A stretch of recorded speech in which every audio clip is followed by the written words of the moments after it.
Test, test, test, test, test, test, test.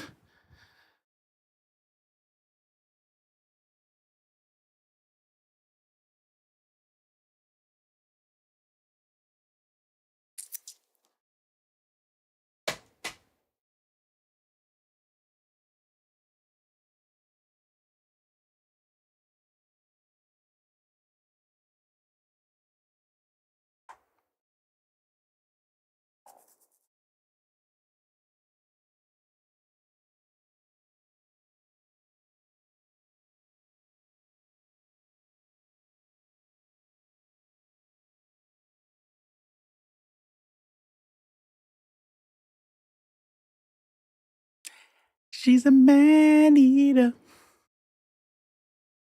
What's going on?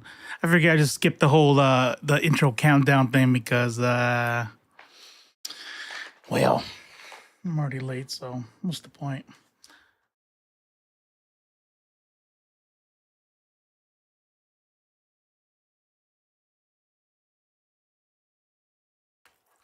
I don't like that spring roll. That's nasty.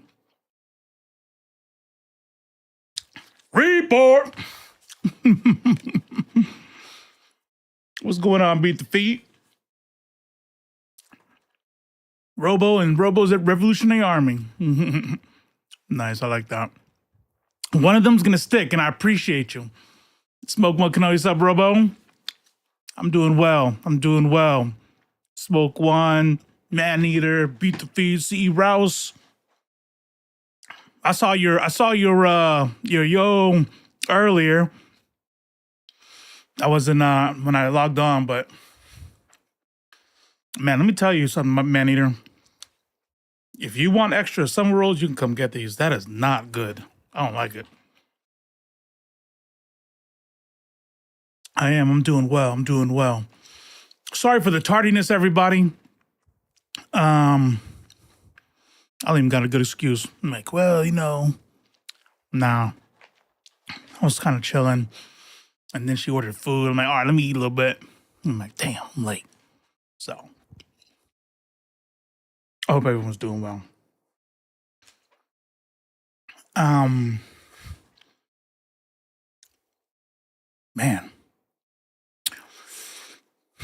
I've been thinking a lot today about something that and I don't know if I need to check myself or what. But I typically have been pretty good about making sure I understand, or making sure that my energy is put, is directed appropriately. Meaning, if I have anger, then I need to figure out and remember who my enemies are. My enemies aren't the annoying liberal, for example, I find people who make content about other lefty creators to be not just annoying, but counterproductive, right? I mean, like there's a lot to talk about. There's a lot to be angry about. And the person who's saying, like, don't say the word dumb because it's ableist. Yeah, that's annoying, but that person's not my enemy. And so I'm typically have been pretty good about it. However, does anybody in here know Tabitha Speaks Politics? Tabitha Speaks. She's an older lady. I say older, she's probably about my age. Tabitha Speaks. I've been following her for a little bit, and pretty solid content. Beta, what's up, Rough Rider? Pretty solid content. Pro black everything, and I love to see it. And I think she came up with basically shutting down racists and shitting on MAGA and all that stuff. And oh shit, I forgot. Where's my drink? Hey babe, can you bring me my drink? I hope she can hear me. I left my drink out there. And the reason why I feel bad is because okay, she's not my enemy, right? And I should just be like, okay, whatever, even if, but I think it's more than being annoying here. I think it's more than being annoying. And this is not going to be the topic for today. This is just something that I'm thinking about. You know, it's not like, thank you.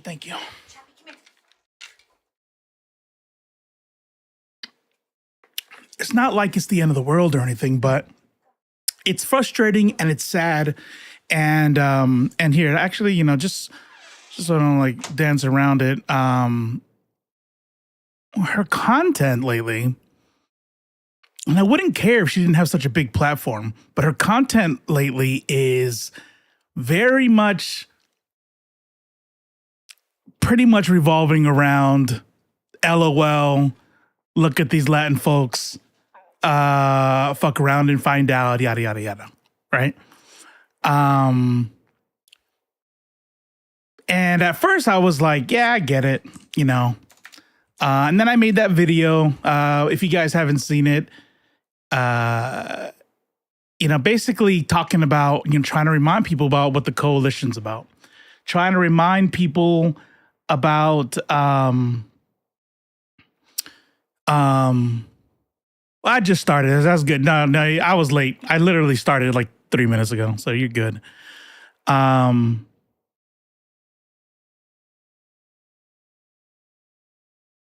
Yeah, here we go. So this is it right here. So I made a short video basically saying, you know, trying to remind people of what people like Fred Hampton died for, what you know, was murdered for, what MLK Jr. was murdered for, and Malcolm X, like revolutionaries were all about the coalition. And there was, you know, and obviously I'm not a segregationist, right? And while I have respect and I can understand where someone who's like a black separatist, for example, do I think that's wise? No, I don't. But I'm not going to waste energy being mad at that person because I get it. You know, I'm like, I mean, what, you know, how many centuries can there be in a row of white supremacy before you're just like, we need to do our own thing, right? But I don't subscribe to that. I subscribe to class solidarity, and I subscribe, especially when it comes to white supremacy, of all of us coming together and linking up, and this is how we can win, you know? And with the whole thing behind Tabitha Speaks, and her name is Tabitha Banks, but she seems to be really going in on Latin folks. And I can't help but think when I look at, you know, what's you know, looking at her numbers on YouTube and things like that, is that I'm like, I meant to call this out more clearly in the video, but I kind of like went towards more of a, like, let's get to a coalition. What really drove me to make the video, and what's kind of been kind of bothering me, is that in the same way that there's anti-blackness in the Latin community, right? Even with amongst the Latinos that are black, you know what I mean? Like Latin community has black people in it, and there's still an anti-blackness problem within the community, right? And in that same way, we have to know that there is xenophobia and bigotry within the black community. I think isolation and not experiencing the world is a big product of that. You know, black folks in New York City and Chicago and LA don't have the same biases as black folks in Mississippi and Georgia and Alabama. Okay. I don't want to equate it to racism, though. You know, if that makes any sense. I don't want to equate it to racism, and I don't want to equate it to white supremacy. So I'm very deliberate with my verbiage, because of the isolation, because of you know, a lot of It's funny. I don't want to call it racism because it is literally a byproduct of white supremacy, right? So white supremacy, and then you have segregation, and then you have redlining. And so what you have in the South especially are extremely segregated communities to this very day. So not only are these communities segregated, they're segregated from everybody. When we look at a black community, it's not like a black community in New York City. In New York City, you got a black community. It's going to be majority black, if it's a black neighborhood. But that black neighborhood is still going to have Latinos in it or Asians in it or, whatever. It's very diverse. In the South, when you say you live in a black neighborhood, you probably live in 100% not one white person on your block, not anything else, right? And so when you live that kind of life, in a brand that is certainly different than what you see with white supremacy, you're still going to get bigotry and xenophobia. I spent much of my youth in Jacksonville, Florida, which is up there in North Florida. It's definitely considered southern, right? Don't think Florida like Miami. Think Florida like almost to Georgia, okay? And as a kid, it didn't really affect me because it wasn't like, I don't know why. The memories I have are like scary things about. That's why. That's the thing right there. Whenever I would get bigotry or xenophobia from black folks, I never felt like I was in danger, right? Like thinking back to it, like why didn't it affect me as much? Well, because I was getting made fun of. It was the ignorant jokes. It was like, what are you, Filipino or something or whatever? And then, being called beaner or stuff like that. But it was almost like you're the butt of a joke or whatever. But when I would get it from white people, there was a certain, there was venom behind it. It was like, oh, I need to get the fuck out of here. I never felt like I needed to get the fuck away from a person making fun of me when they were black.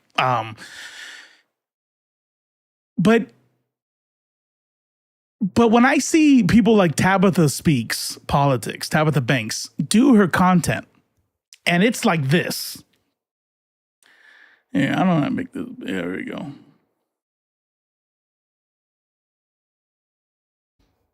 I try to reinstall this whole thing. No, it's not brain rot. I try to reinstall this whole thing and it still doesn't work.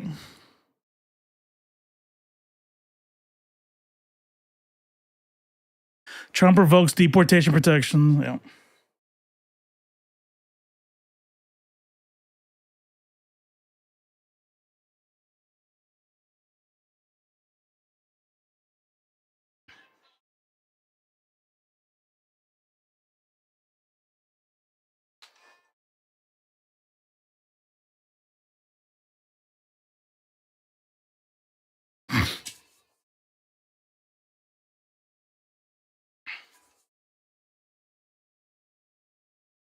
I'm not sure why.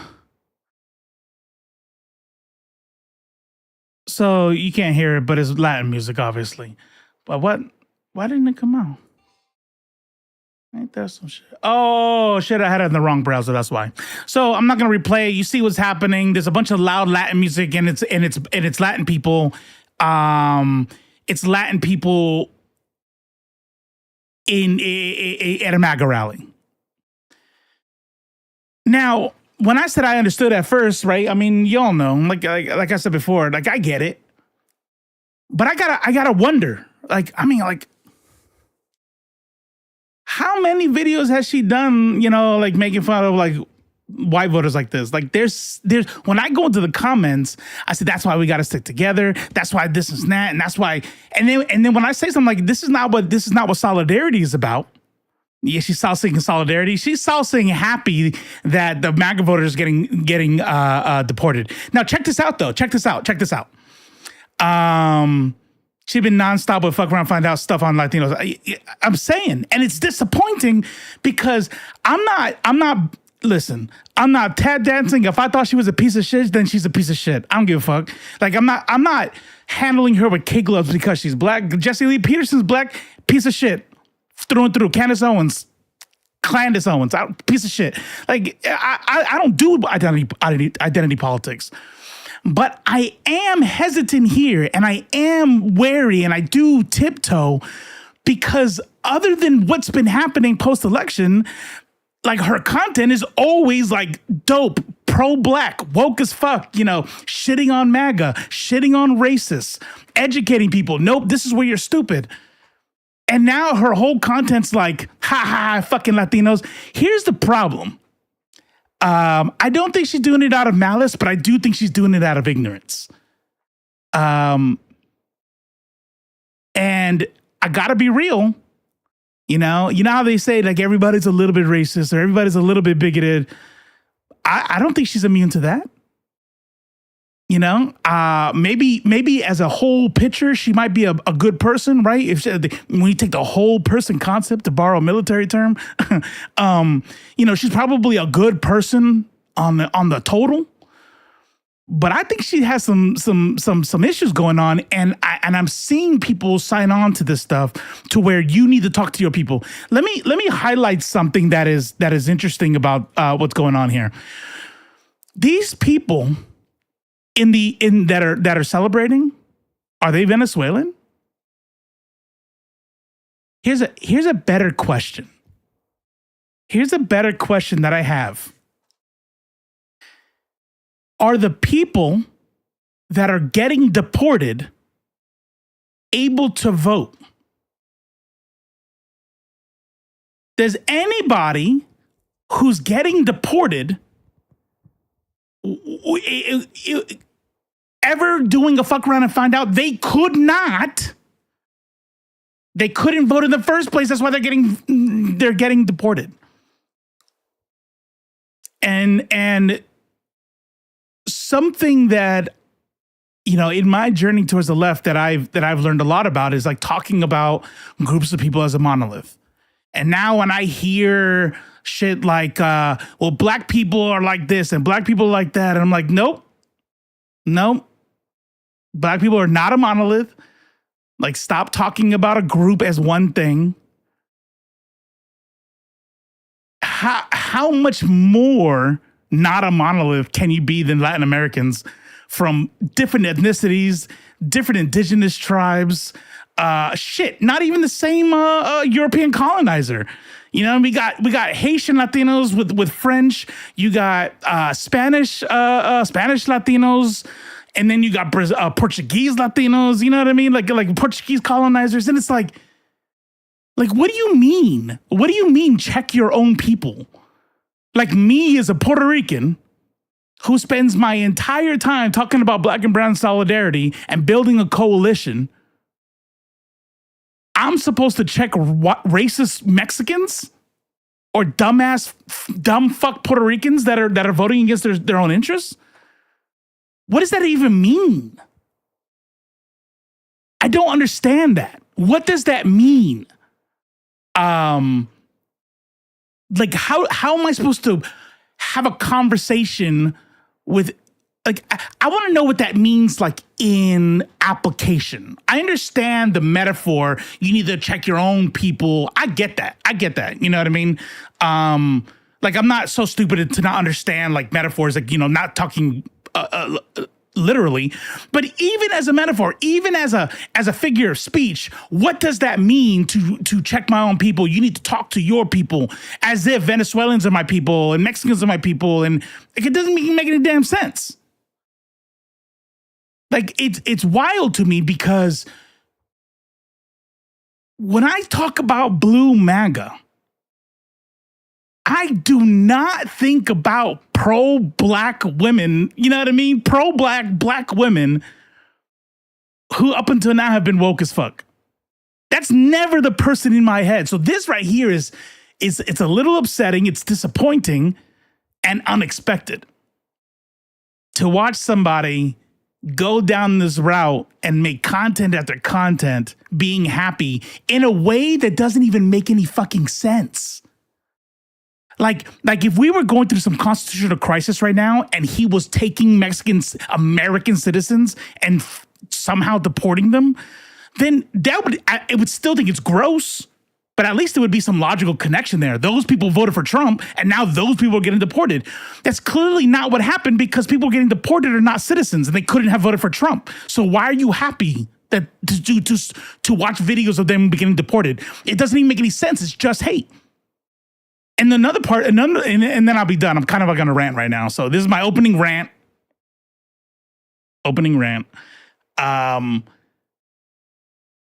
Another thing that doesn't make any sense, why it's surprising to me, is how fucking ignorant is it when you hear something like someone shares a headline and it's about a little black girl who got shot in a crossfire from a gang shooting, right? I know we've all seen this post before. Some piece of shit white dude shares that article and goes, where's all the protests? Yeah, I think black people need to be taking care of their own ghettos and blah, blah, blah, blah, blah. How fucking ignorant is that? Like, we know that's bullshit. We know that is ignorant and racist and bigoted, right? If you already know that, right? If we know the silliness and racist bullshit behind black on black crime and taking care of black, whatever, right? If we know that, how do you not see what it means when you do that to other people? So I just want to bitch about that. That's all. I appreciate you all letting me do that, by the way. I didn't even plan to talk about that. I just wanted to say it. I wanted to get off my chest. And the reason why is because I'm not going to talk about it anymore after this. I feel really weird getting this frustrated with a black woman in Black History Month. and I don't even do identity politics, and it's still just weird to me. So thank you for if you're still in the chat, thank you. Because that's it. That is the last time I'm blocking her. I'm you know what I mean? Like, and I caught a peek of it. I was just on a roll. Hacked in 1984. She does not identify as leftist. She claims independence, but understands Democrats as the lesser of two evil. Just look out for yourself, people around you. Yep. I understand. Check your own people, but you Puerto Rican, Mexican on yours. I mean, according to her, I guess I'm supposed to go and I don't know. Yeah. She calls leftists blue MAGA. That doesn't even make any sense. The leftists are the ones who didn't want. The blue means Democrat. like nothing she says is even lining up. Because I used to have so much respect for her. Like, I love seeing smart people get out there and crush it. And she's out here what is blue? How would that even work? How would the people who didn't want to vote for Democrats be blue? Blue is for Democrat. That's so dumb. I knew a Puerto Rican dude who hates Mexicans. There's always going to be bigots. When I was growing up and little, it was hot to hate Dominicans. Like, Dominicans and Puerto Ricans hated each other. In the 70s, they hated each other in New York. And it didn't make any damn sense because when we talk about ethnicities, when we talk about ethnicities, I would say Puerto Ricans and Dominicans are damn near the same. You damn near the same thing. Calm down a bit. She's doing clickbait. That's why I consume less of her videos since Trump got in. Latinos are my people, regardless of the country. But you understand that each group has their own. Yeah, of course I'm going to say Latinos are my people for sure. But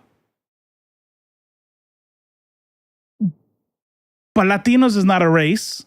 And Latinos includes the enslaved people that came off Spanish boats, the millions of them. And so Latinos are my people. Indigenous people are my people. African Americans are my people. You know, I don't care if they came off an English boat or a French boat or whatever. We all have the same oppressor. And in my DNA, in my very blood, African Americans, indigenous people, hell, even fucking if you want to be, if you're a white ally in Latin America, then you're my people too, because I can't deny that blood in me. Okay, I'm done. If I invite you to cook, you're my people. Yeah, people aren't a monolith, nor do they have an automatic pergent to listen to each other. You damn right. I made a Threads post about this the other day where I was like, why why do people say, have you given this energy to MAGA, or have you given this energy to whatever, whatever? And I'm like, first of all, why would I? Go down my videos on YouTube. Go down my videos on TikTok. If any, and I'm sure there's some out there, but I'd be surprised if there was more than 2 or 3. The way that I communicate and the way that my like vision for content creation is to reach not so much across the aisle, but like into the gutter, into the valley. Valley is probably a better word, right? It's like, I want to find people who are looking for answers, right? Who probably are good people. Like, if somebody had reached out to me earlier, because a lot of my ethics have stayed the same. I just became less ignorant about things. And if somebody had reached to me earlier, how much earlier would I have been able to make that change? And that's who I'm talking to. I'm talking to people who probably already agree with me, but like the way I put it, or it helps them, blah, blah, blah, blah, blah. Daddy community, hi from New York City. What's going on? My place of birth. I was born in Queens. Every time somebody comes in here from New York City, I'm like, oh shit, that's where I was born. What's up? I left when I was like a couple months old, and I was raised in Southern California and moved around, military brat. But, I was born there, so I don't care. You know what I'm saying? My English speaking masters are better than your French. Yeah, I know, man. I tell you. I definitely, unfortunately, the way to connect with my culture and my people is by learning Spanish. I'm not learning Spanish because of shame. I think that was probably how it started, right? Maybe a little bit of an identity crisis or whatever. But as I continue to educate myself, my reason for wanting to learn Spanish is, to better communicate with people of my, in my culture, right?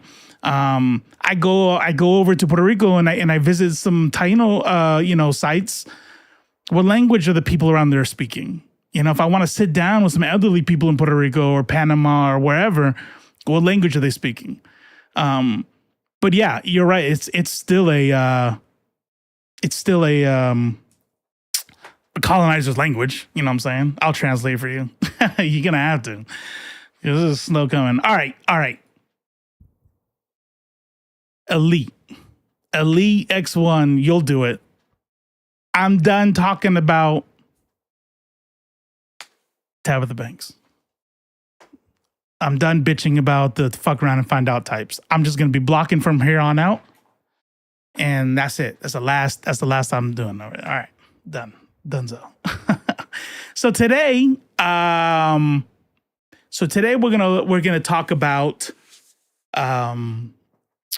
Maneater. By the way, we had a big DSA membership drive and a meeting to talk about goals. And focuses, and Maneater went to her first DSA meeting here in Savannah. That was pretty dope. That was pretty dope. So everybody say congratulations. And you know what I'll never get used to is people who snap instead of clap. Is that a communist thing? A lot of people do that. I feel weird doing that. I'm not gonna lie. Even in the meetings and the people in DSA, and I see them, they go like this, and I'm like, I'm just gonna clap. I don't get it. Yeah, poetry did it too. Poetry slams. I've always seen it. Hippies. I just don't. I don't understand it. Is it because of loudness, or maybe it's because it's better for? Maybe it's there are people who don't like loud sounds or something. It's safer. I don't know. I'm like, unless somebody tells me it's the clapping that really hurts my ears or something, I'm gonna clap. I feel weird. I'm old. Okay, I've come a long way, but I'm still old and I want to clap, damn it. Today we're going to talk about the Congo. Last week we were talking, going through Democracy Now! And I noticed that every time Democracy Now! Came up, Every other topic that I would be able to pause, bitch about something, you know what I'm saying? And whenever Congo comes up, notice silence, and I'm watching right along with y'all because I don't know. I don't know who's over there. I don't know what group is, rarely is there a good guy and a bad guy, but is there a better guy there? Is there like the good-ish guys anywhere? And I couldn't tell you. I don't know how it started. So for today, for today's Monday stream, which if this is your first time here, I'm Robo and this is Left Face, and I stream 3 times a week. Today is going to be the Monday stream, which is going to be more of like an educational thing. Now, because I'm not a philosopher or professor or a lifelong leftist who's here to teach you guys, you want to be a leftist like me? Well, just listen to the master and I will teach you. Nope. If you came here to be taught, you might want to find a different streamer. I might entertain you. I might make you laugh a couple times, maybe, depending on your sense of humor. But 9 times out of 10, we're going to be learning together.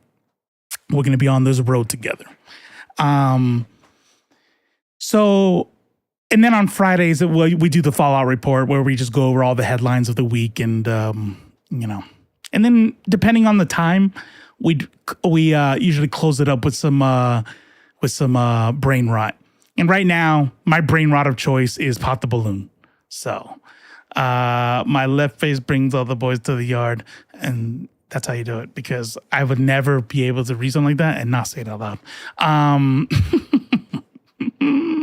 So going back to it, I felt bad. I said, why don't I know shit about Congo? I mean, I'll tell you right now. When October 7th happened, I'm not sure. And I'm being dead ass right now. I'm not sure. No, we're not doing that one. That shit might even get it's not nudity, but the conversation is wild. I actually took a peek at that one. How long would you last with me? And he goes around to the mall and asks various women, how long I'll be honest with you, it wasn't as entertaining as Pop the Balloon anyway. So, but also funny. So, when after October 7th, I've never deep dived into a international topic as deeply as I did Israel-Palestine. I wasn't sure. I'll be honest with you. I'll be completely honest with you. I was not sure if it was an ADHD hyperfixation thing. Because sometimes, as people with ADHD, do, boom, here's the new thing. I latch on. Eventually, I get bored. It stops giving me dopamine, and I go find the next thing. And I've done that. I have to be honest. I've done that with many things. I used to be all about the debate bro stuff. I used to watch all those streams, and now just like I find them completely uninteresting, and which is ironic because I'm pretty much doing the same content, but I don't want to watch it. I wouldn't watch me. I'm glad you guys disagree.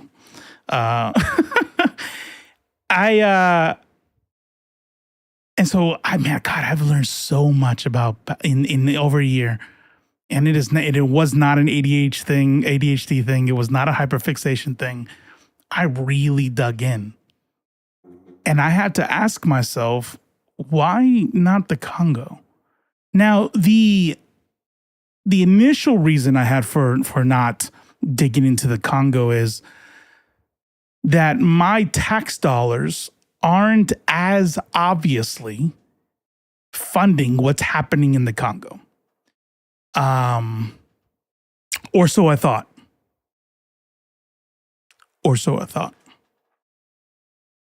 there's some foreshadowing for you right there. And it's like, yeah, I mean, I'm sure we get involved with policy and, the way that the United States gets their hands and everything, but like, we're literally giving these weapons to Israel. This is something that, we can control. I mean, what do you guys want from, I can't be as passionate about, about everything as I am about one thing. Right. But I said, you know what? This is what I want to do for a living. Like, this content creation is what I want to do for a living. I want to be able to do commentary for a while. And so if I'm going to be doing this, I probably should fucking know something about the Congo.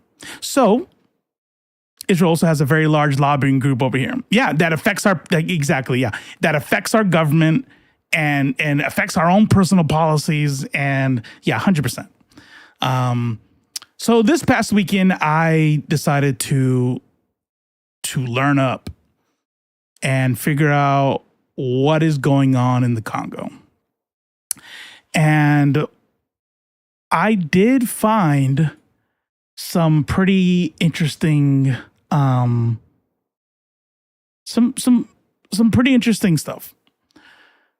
First of all, would anyone here be surprised to know that the United States of America, along with the rest of its Western partners, kind of sort of started this whole thing? Now, you could go back to, I think it was who was Congo's colonizers? Was it the French or the Belgium? All right. So technically, it would be the Belgium started it all with colonizer, right?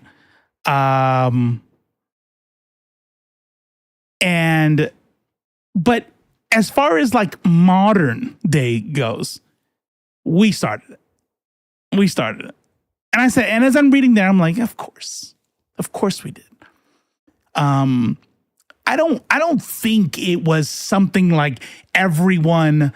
Like, every problem on the earth is our fault. I'm not one of those like America bad types, and so because of that, when I thought about this, I'm like, yeah, we exploit, we're hyper capitalists and we don't give a fuck about the world, and I'm sure we're part of like the mining that goes on there. No, we were involved in a much more direct sort of way.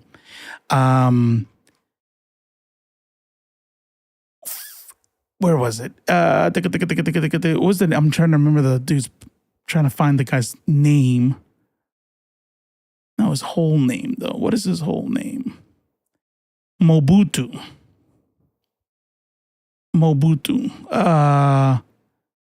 So, as usual, there is civil unrest in the Congo, and the CIA the CIA is going to help prop up a government to stabilize the region. Now, we have various groups to support. Obviously, they pick the most right-wing group to support. The only thing the United States ever gives a fuck about is the people that enter into power. How are they going to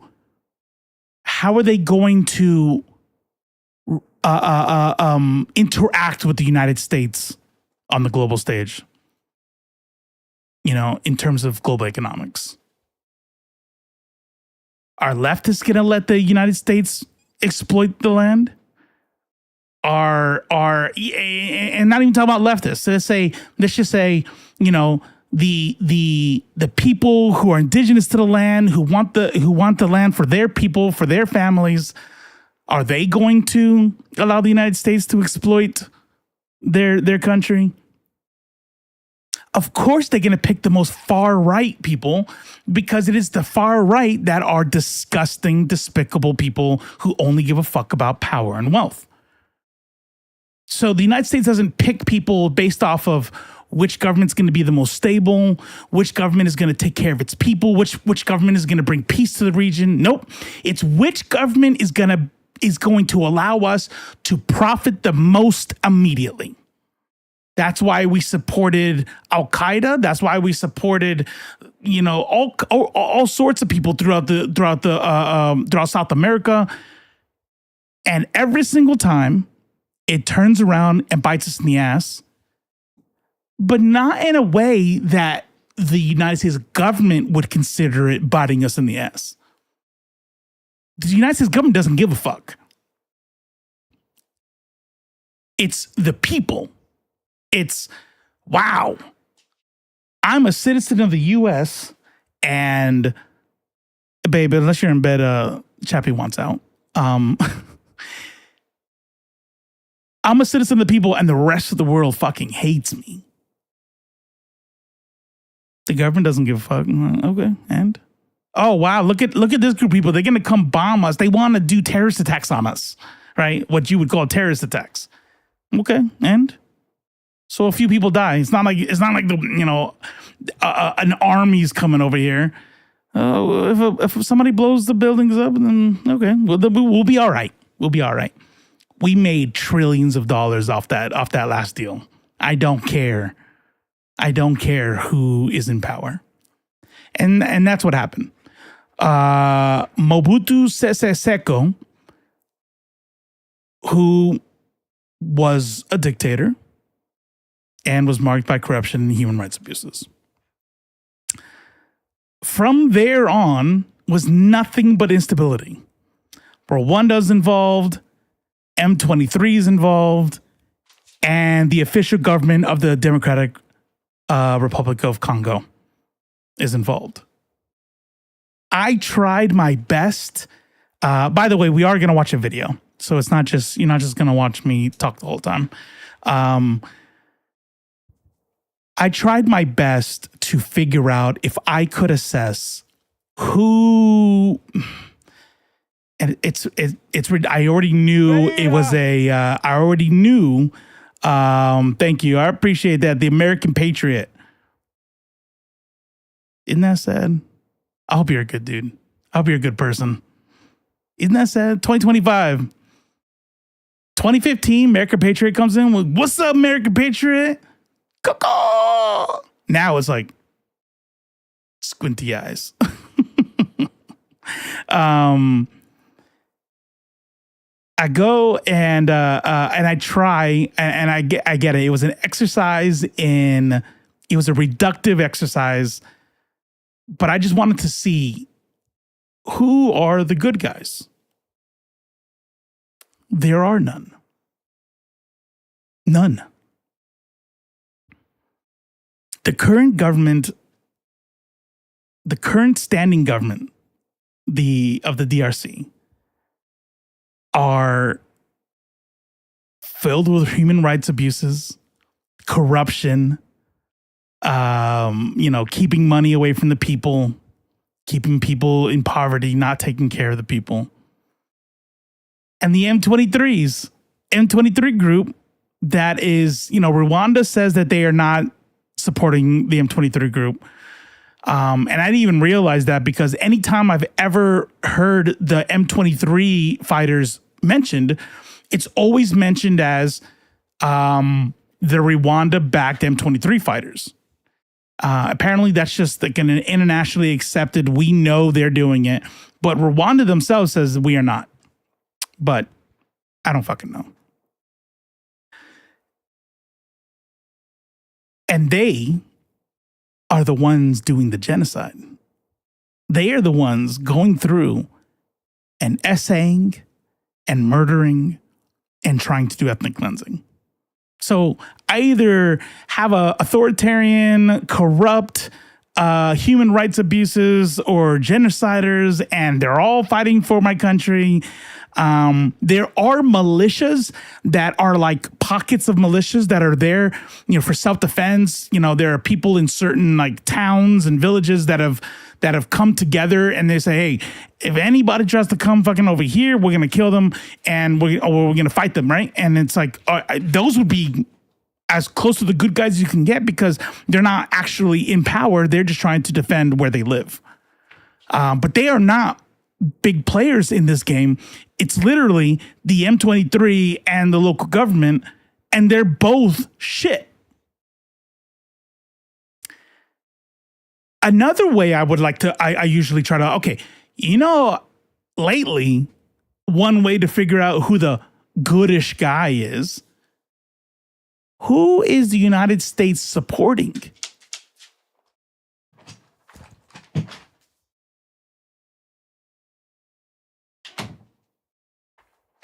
Who is the United States supporting?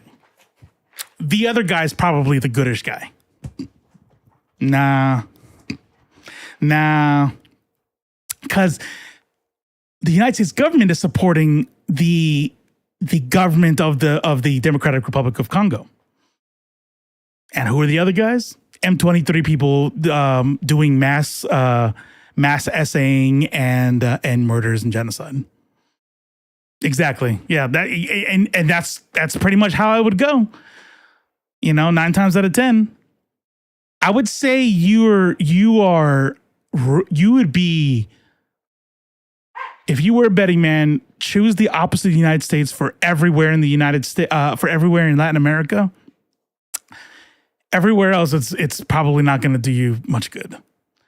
The good guys for now, right? But no, not even that. Not in the Congo. So the United States supports the government, who are authoritarian, human rights abuses, and corrupt.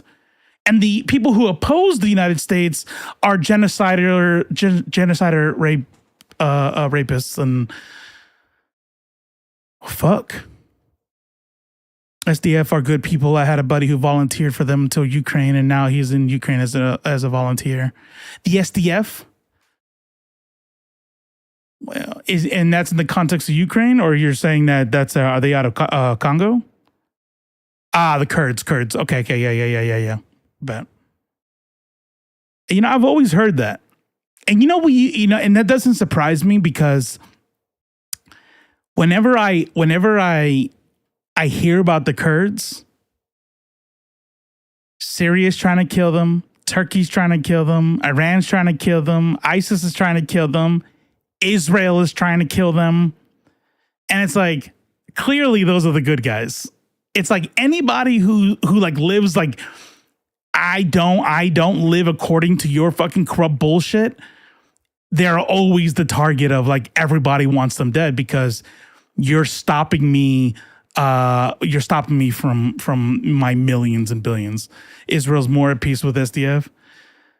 Yeah, I'll see how long that lasts.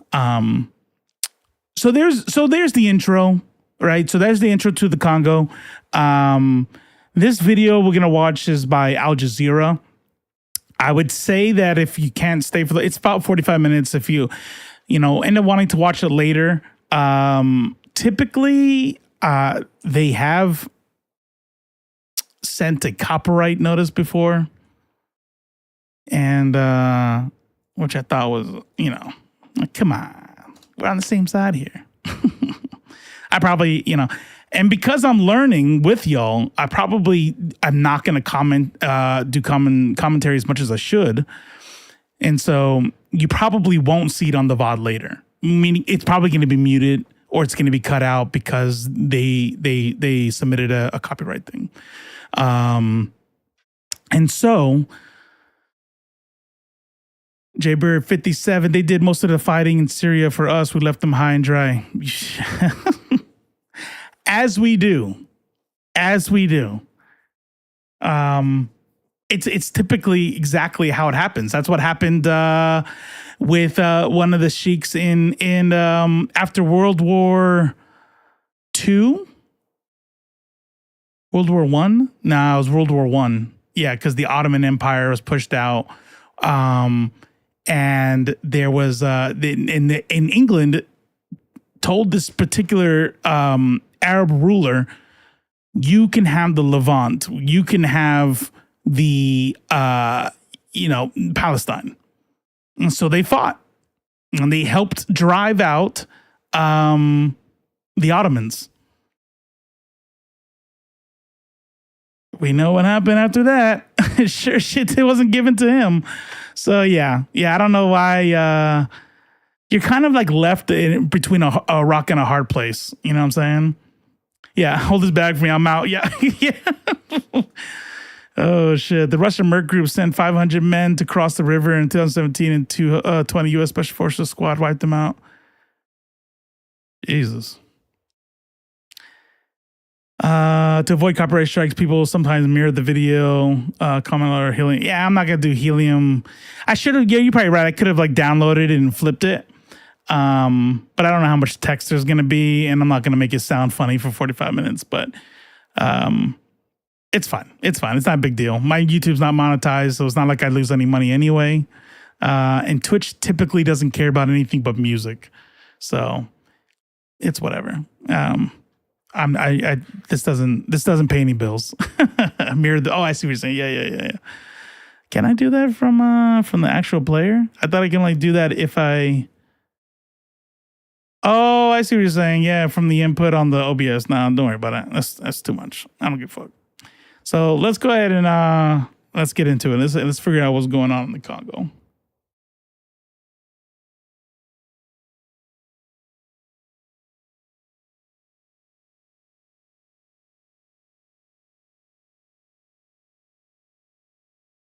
Okay, time out.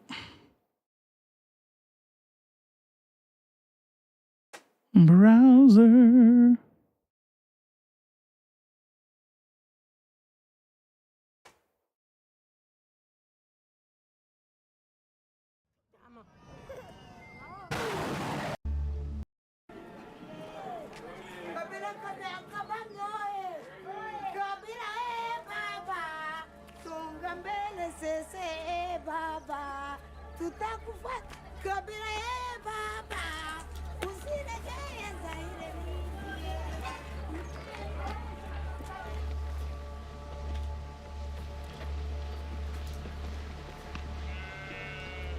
Grandir au Congo pour un enfant, conformément à la volonté de Dieu, c'est grandir dans un paradis.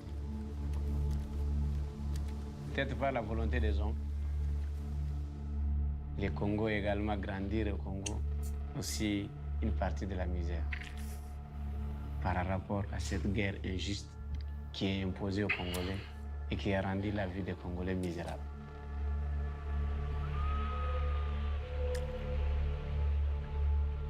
And literally for one reason and one reason only. If you guys noticed the thumbnail, this isn't an American plan or a Western plan gone wrong. We all need to understand, if you don't already, this is a Western plan gone right. This is by design. A destabilized Congo allows us to exploit everything that's in there. For everything, it's a mineral rich country with tons of gem and precious metals in the ground, and literally just because of what's under their feet, the people have been living a horror story since the Belgians arrived.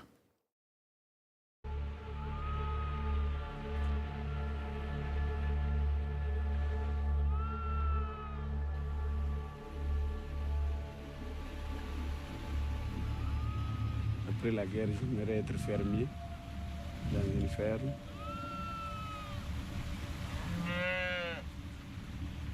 Voir mes bétails avec mes enfants et mes femmes. Après la guerre, si Dieu me montre la fin de la guerre. Oh, I'm talking about the Congo specifically. But yeah, it definitely doesn't just apply to the Congo.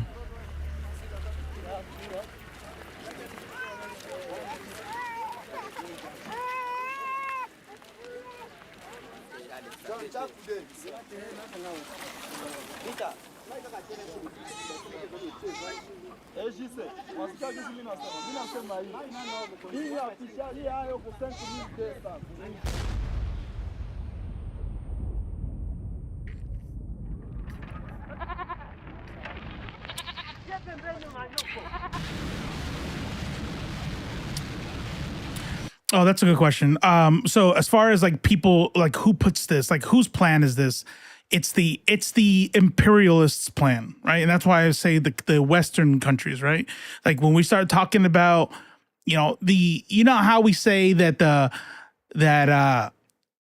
it's the way it's always been done. You know how we say they don't say the N word anymore; they say DEI, right? They're always kind of changing it up. There's that recording from Nixon's aide that talks about how he's like, yeah, you can't say you can't call them N words anymore. So, now we gotta call them crackheads and we gotta call them this and that and whatever else. There's always something to do. So in the 15th century, 14th century, 15th century, we had what was colonization? What was imperialism? Imperialism was literally, Gerb, exactly. Imperialism was, let's get on a big ass boat and I'm going to go there. I'm going to fucking try to like, maybe we can trade. And now, you know what? I want the whole thing. And if you try to stop me, I'm going to kill you. You know what I mean? That's what that was. Well, we can't really do that. BD or Rex, thanks for the follow. I appreciate that. You can't really do that today. That's not the way it works. And so instead, what we do is we do the good old, we're going to come bring you some democracy. How about that? We as the United States of America, we as the United Kingdom, we as the French, we have an obligation to take our wealth and our power and ensure peace around the globe. We need to make sure that the people who would do the world harm cannot get into power. We need to make sure that we are there to fight against evil and be a barrier to evil wherever it will it dares to show its face. But isn't it strange that every single time we show up to fight evil, that place becomes a desolate war zone? What country? Well, South Korea. And Vietnam's doing well, but Vietnam is doing better, not well. Vietnam is doing better despite the United States' involvement in Vietnam. And South Korea is doing well for the same reasons Israel is doing well. So take that how you want it.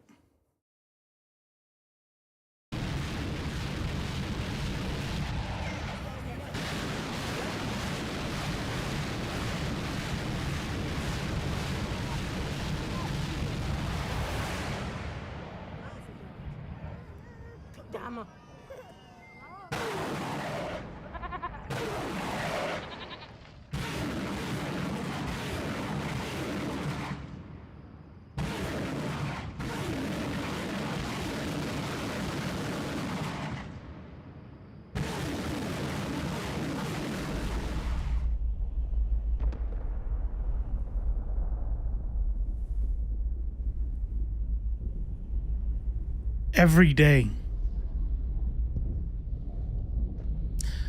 This is a story of when M23 rose to prominence in 2012 when Joseph Kabila was president of DRC.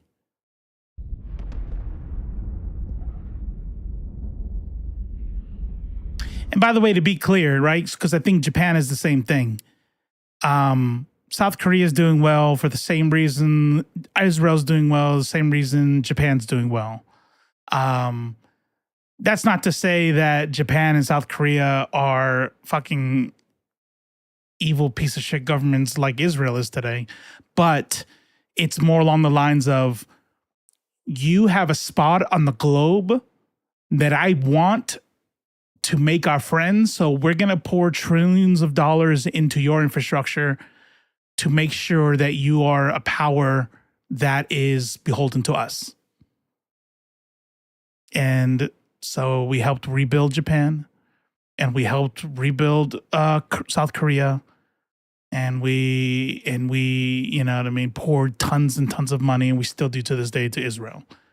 And now they're beholden to us. And South Korea is literally damn near a puppet government for us, where we have what's called operation plans in place. They don't even get to command their own military forces. You know, if we didn't want them to. I never let people forget that Japan was the Axis. Yeah, but that was a whole. Yeah, you're right. I don't want to minimize how fucking disgusting Imperial Japan was, but it was Imperial Japan. Yeah, it's like they're a different empire.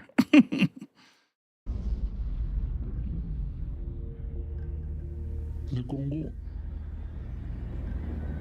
c'est mon pays.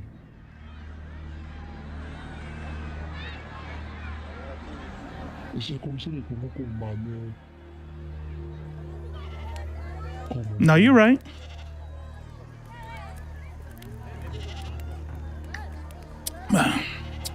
But so does the United States, and we're trying to build a big one in Guantanamo Bay now. In occupied territory in Cuba that we won't give back. Colonel Kasongo. I will call myself Colonel Kasongo. Le nom de Kasongo, The name Kasongo is not my name. Kasongo c'est alias. Kasongo is an alias. Mais au moins, je suis un militaire. What I can tell you is that I'm a high-ranking officer in the Congolese army. Beaucoup d'Occidentaux d'ailleurs ne connaissent pas franchement les vrais problèmes des Congolais.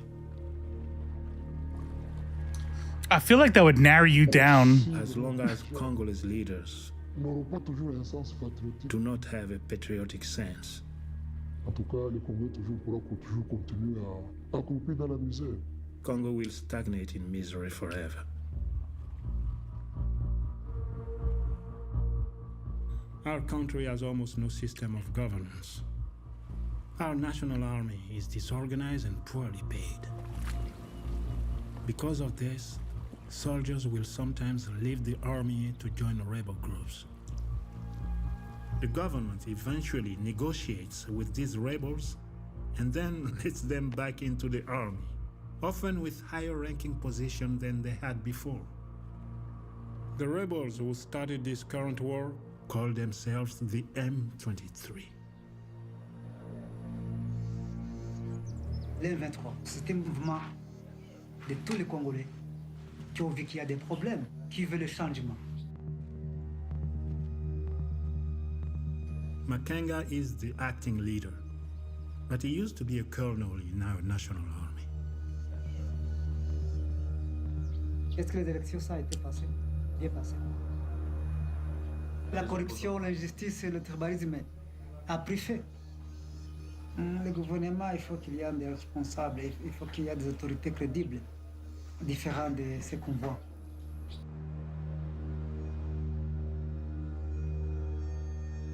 I have joined rebel groups 3 times, and our hope was always that it would bring stabilization to Congo on all levels. Oh, is it? All right. Thank you. Social level, an economic level, but no, the fighting continues. How about that?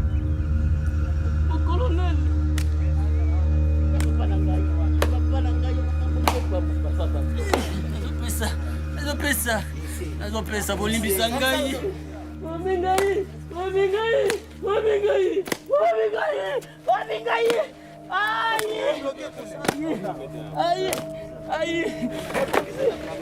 Pardon. Sentir nanga.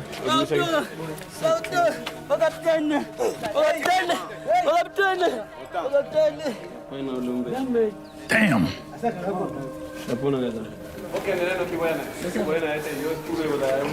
J'ai responsabilité. Bon.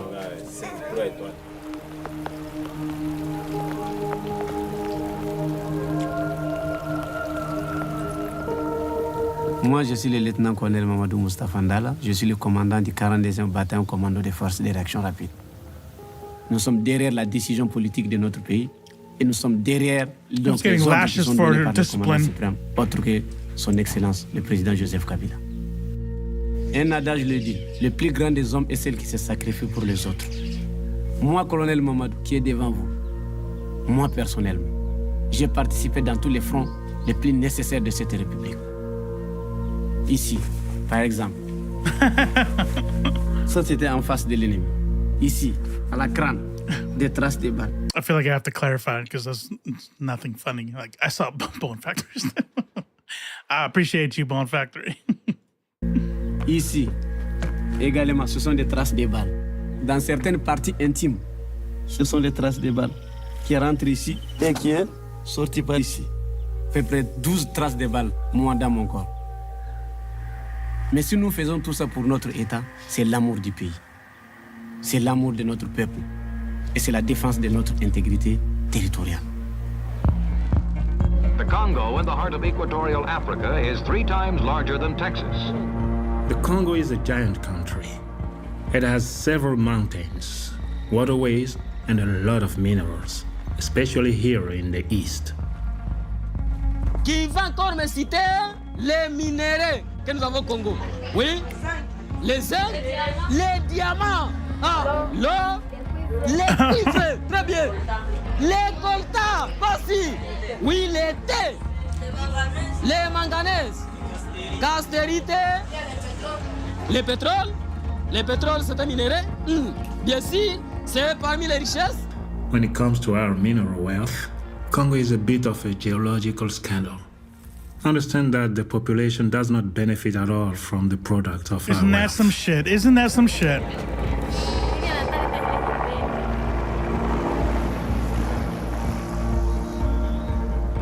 When we start talking about different types of colonialism, right? And when we talk about Israel, we talk about settler colonialism, Australia, United States, Canada. These are all settler colonialist projects. And I sit there and I wonder to myself, outside, let's say you weren't genocided.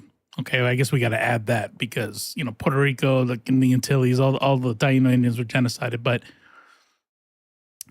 you were almost lucky if your area, I don't know how they decided, became a settler colonialist project versus an exploitative colonialist project. Because in an exploitative colonialist project, they don't give a fuck about the infrastructure. They don't give a fuck about the people. They don't care about the land. They just want to literally just scrape out everything they can for the next 1,000 years from that country and leave it as a smoldering pit. And that's exactly what's happening to the Congo right now. And the UN does nothing about it. Now, here's what I'll tell you. I want to give you guys something, and this is why we're talking about this today. One of the biggest arguments against one of the harder arguments to defeat from Zionists is the global attention or the disproportionate global attention Israel gets for its crimes versus other countries that do crimes. And while I still think it's a deflection and it's bullshit and even if they're right, are you not doing those crimes? You're like, shut the fuck up, right? But you do have to sit there and almost cry at the UN condemning Russia, condemning Israel, condemning the United States when we were doing our bullshit in the global war on terror. And every one of those people speaking, condemning the others, are taking part in this. Every single one. Hypocrites. Fucking hypocrites.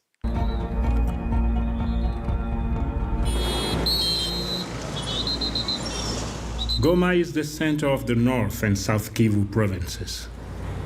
It is a strategic town in the region. So I'm going to see how long ago this was posted. Okay, 2 years ago.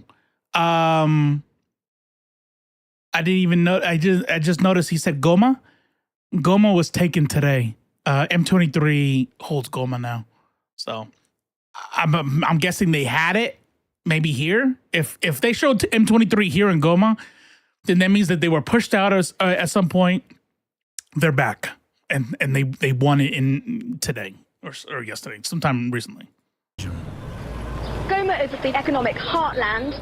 There are more than 1 million people here. This is where all the natural resources are brought in. This is where they are exported from. Goma sits on Lake Kivu and is on the border of Rwanda. It's also close to the border of Uganda. The rebels have now steadily been making their way from their base near the border with Uganda towards Goma, the main city here. There are more than 450 tribes in Congo, and all of them are represented here. This is a hugely mineral-rich part of the country. It's also very, very far from Kinshasa, the capital, so government doesn't really reach here properly. The main power is the power of the gun, and whoever controls that controls also potentially very lucrative deals. This instability has brought others as well.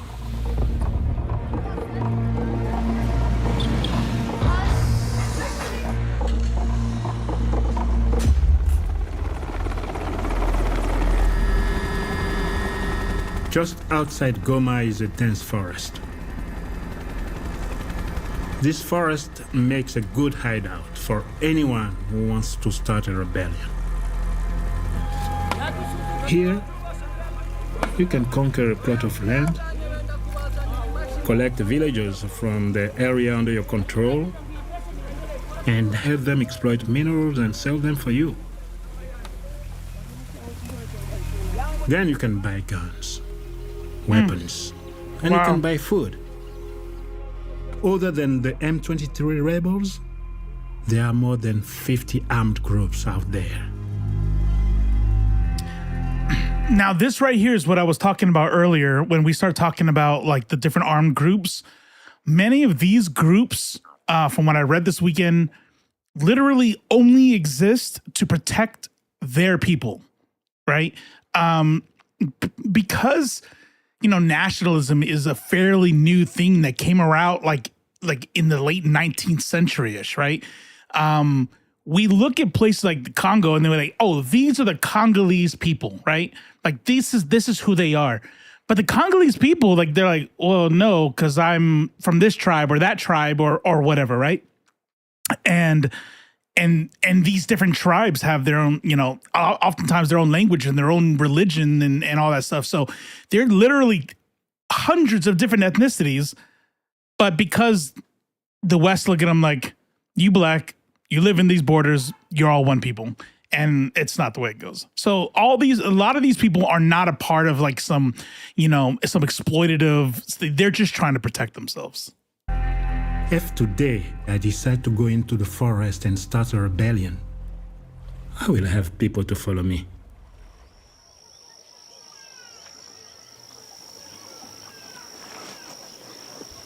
Divide and conquer, yep. Hapana kule. Kale yako mulimita donge ile circumference yote ile na ile himiti gisi inajipanga ile circumference ile ti mpaka chini. Na hii yote iko yangu hapa. Mpaka huko mbonde huko. Ni yangu.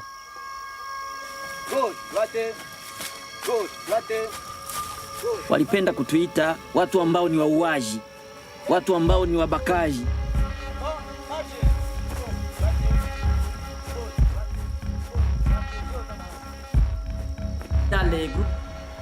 Lakini tunabaki hapa kwa sababu tuna sababu. You know what's crazy to think about is that this video was 2 years ago. Like how many of these people are dead right now because of the genocide? Tumeenda kuamua leo kuchukua silaha na ili tupambane na maadui. Historia inaanza mbali sana. Si vous entrez en profondeur, vous trouvez que le Congo n'a jamais été stable. Waarabu walipofika Zanzibar, walitafuta watu wanaume, des robustes. Waliwashika de force traite de noir. Wakawatumikisha pia kwa kuua tembo kwa sababu alikuwa na lazima ya ivoire. Mtu mweusi alipigwa aliuawa, aliumizwa. Le roi Leopold II Ubelgiji kuya kufukuza Waharabu. Waharabu walipo kutoka kusudi afanye nini? Naye aanje kula mali ya Kongo. The same shit. Wakawatumikisha kwa kuchimba or, wakabeba kauchu yote wakauzisha kwa Europe na Europe inapeleka Amerika. L'objectif de Léopold II, il avait pris le Congo comme son état privé. Mais ce type aussi, vraiment, nous avait colonisé. Il a fait des champs de caoutchouc. Une fois, il n'a pas travaillé dans ce champ, qu'est-ce qu'on faisait? On coupait la main.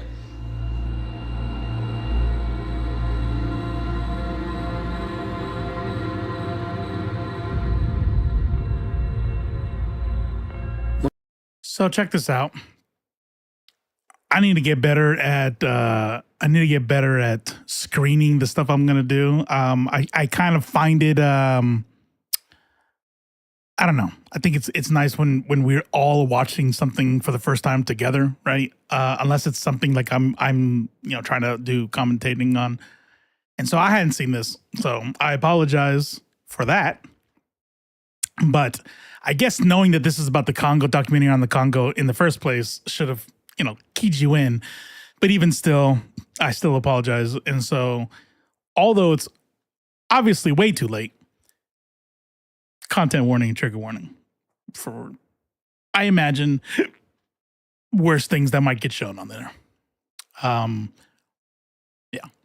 Unaona kama ile ideologie ambayo Belge hatuna ujuzi, donc hatuna ufahamu, nous sommes considérés comme des... So they said that when King Leopold drove out the Arab invaders, he still colonized them, and when people wouldn't make their quota, they would have their hands removed, which motivated the others who still had their hands. So all those people who had their hands gone, men, women, both, did not meet their quota.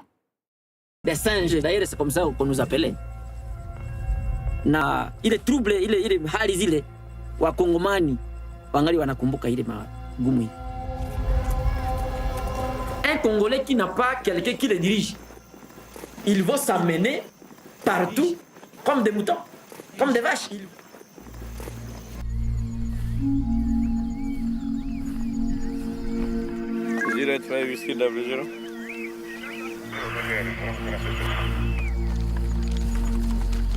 Le président Joseph Kabila a fait des avancées significatives pour la formation des unités de réaction rapide qui sont les premières unités donc, de la réforme. I wanna take a small break right here to show you guys something, only because I want to make sure that I'm being responsible here. The way that this documentary is being portrayed, I don't think is doing anything besides we got to embed with the M23. Here's their story. Should you feel like, well, damn, they got a point. Like, why are they bad guys? I present to you. And this isn't from the US government. This is from humanrightswatch.org. Please believe that no matter what you hear here, even if I were to accept the initial intent of fighting against the government, they are not good people, and they're doing this shit. Raison pour laquelle vous m'avez trouvé dans le Burundi, en plein entraînement.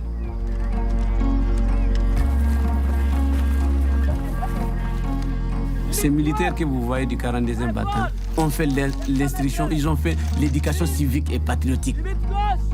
Donc nous avons marché, nous avons fait le droit international, nous avons fait le droit humanitaire, le professionnalisme, le leadership.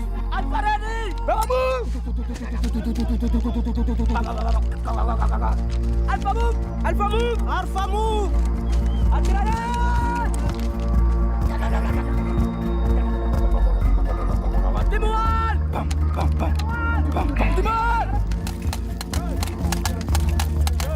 Ils connaissent l'hymne national de leur État, ils connaissent les valeurs ancestrales, ils connaissent donc la coutume de leur pays. Ils savent que les Congolais sont unis et indivisibles. Notre plus grande gloire est de ne jamais tomber et relever chaque fois que nous tombons.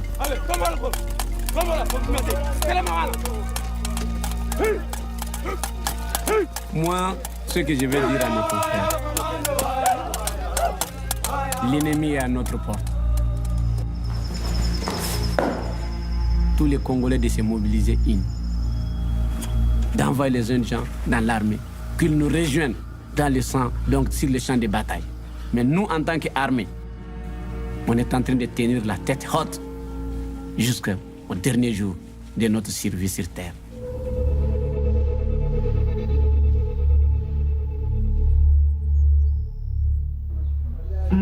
Je peux dire que jusqu'à aujourd'hui, il n'y a pas de négociation. Je pense qu'il n'y a pas la volonté du pouvoir. C'est ça. Il manque la volonté du pouvoir. Chaque fois, il dit oui, mais le problème, c'est le faire. Si le gouvernement veut que nous parlons, on le fait. S'il veut la guerre, on le fait. Donc, ce que le gouvernement veut, c'est que nous, les 23, nous allons faire. Everything that is happening in this war has been done before. The M23 are threatening to take Goma unless the government gives them key positions. I don't know right now. Rough Rider, is this the part of Africa that has all the grapes and X-Men, the young soldiers? So I remember I wanted to say yes, but then I'm like, let me look it up real quick. And so during the first and second civil conflicts, which took place in the DRC, all sides involved actively recruited conscripted child soldiers known as Kodogos, which is a Swahili term meaning little ones. In 2011, it was estimated that 30,000 children were still operating with armed groups. The UN released a report in 2013, which stated that between 1 January 2012 and August 2013, up to 1,000 children have been recruited by armed groups and described the recruitment of child soldiers as endemic. The former president, Laurent Desire Kabila, used children in the Second Congo War. Kabila was assassinated by one of these child soldiers during the Second Congo War in 2001. I would say I don't know for sure if the groups in this particular conflict are using child soldiers, but I would say it is probably a good bet that they are. In this region. Yeah, same. It's no coincidence that these rebellions occur near our borders. A Human Rights Watch report draws a link between Rwanda and M23. Two neighboring countries, Rwanda and Uganda, have been accused of backing M23. Rwanda firmly denies any involvement. There is no evidence, there are no facts, because it is not happening.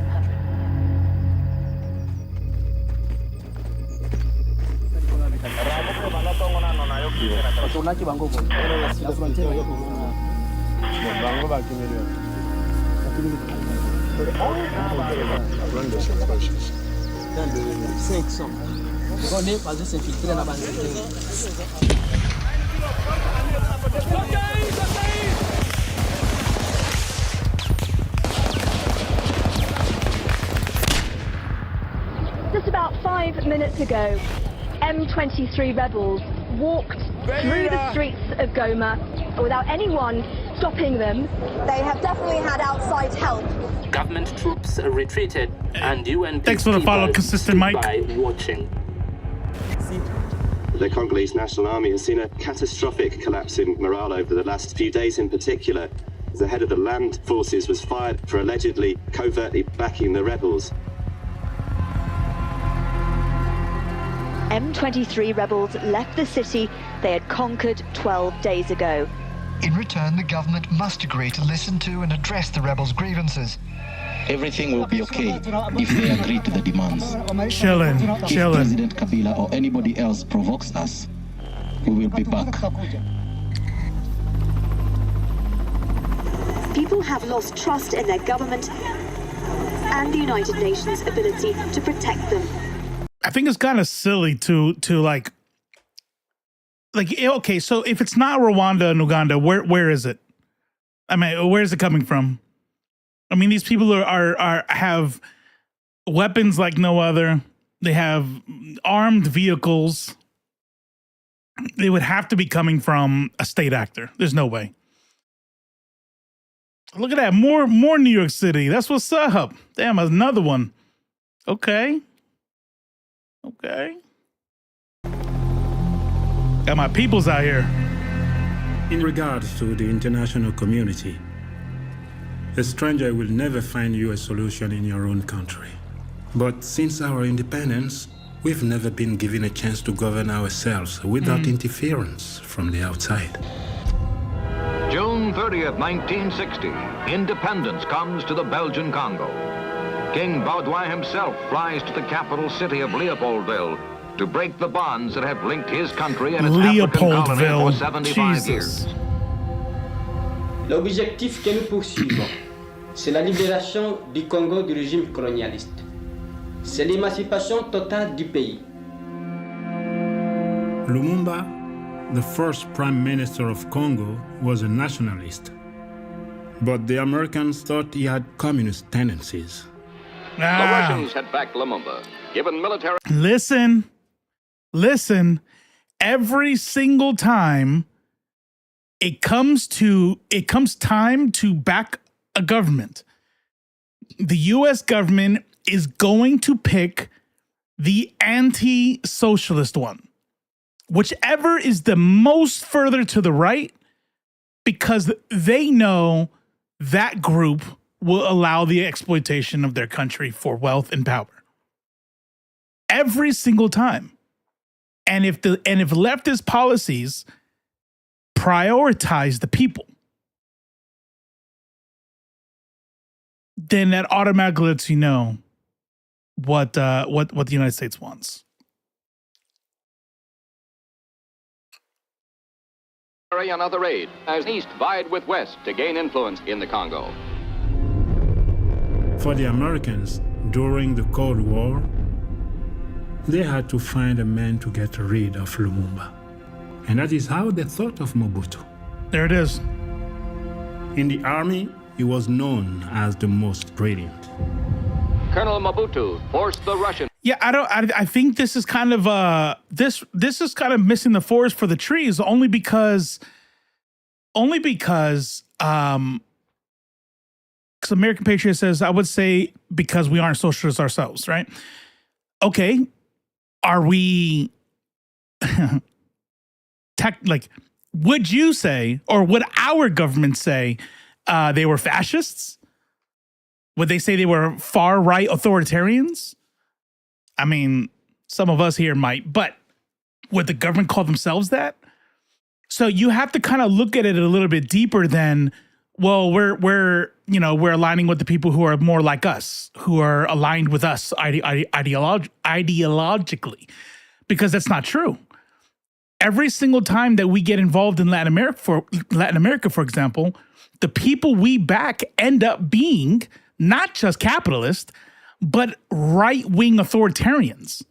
When you look at the dictators in many of these Latin American countries, they were put there by us as an opposition to either a socialist that was in power, a leftist that was in power, or to prevent a leftist from getting into power. They pretty much said we're not going to make the same mistake that we did for Cuba. To close their embassy, leave the Congo. Mobutu was used by the CIA. He served the capitalists to the detriment of communism. New chapter begins in the dark and tragic history of the Congo with the return to Leopoldville of deposed Premier Lumumba. following his capture by crack commandos of strongman Colonel Mobutu. Here you see him on his third arrest, one from which he went to a mysterious death. With the support of the Americans, Mobutu imposed a dictatorship for 32 years. I grew up during that time. When he came into power, in the beginning, I must say he was good. The economy of the country was strong, very strong.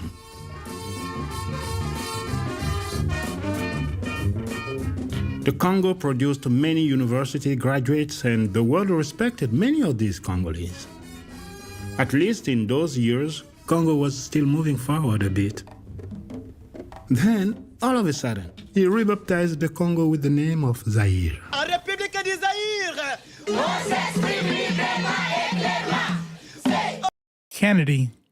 Kennedy was president in 1960.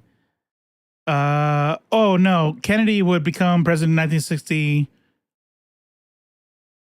And who was the president before Kennedy? Eisenhower. So right here would be like towards the end of Eisenhower's deal.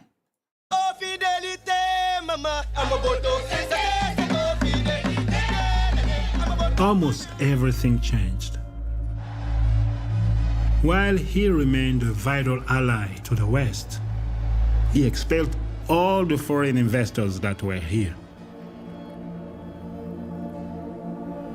When they left, all the factories, all the big plantations were acquired by Mobutu's colleagues, but they did not know how to run them.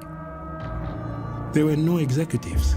Businessmen were replaced by inadequate people. Money was embezzled. And where there's corruption, development can't exist.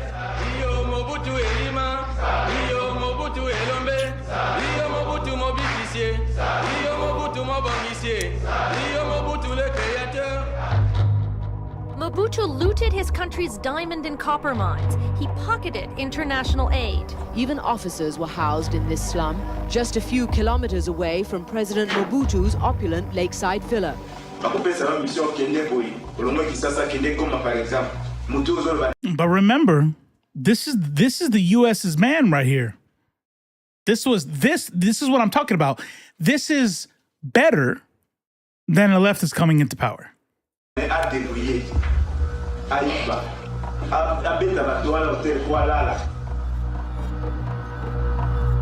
That same system of corruption has become a Congolese tradition, and it is even worse today. Rules for rulers. I've seen that. And talking about, like, even if you wanted to be a good ruler, like, here are all the things that would prevent you from being able to do that. Yeah, I feel you. Wait, what just? Oh, I take back my apology. There was already a warning. I don't give out those apologies very often.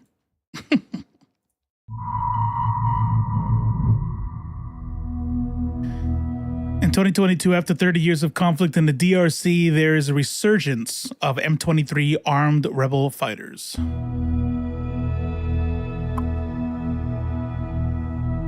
This is the story of when M23 first rose to prominence in 2012 when Joseph Kabila was president of DRC.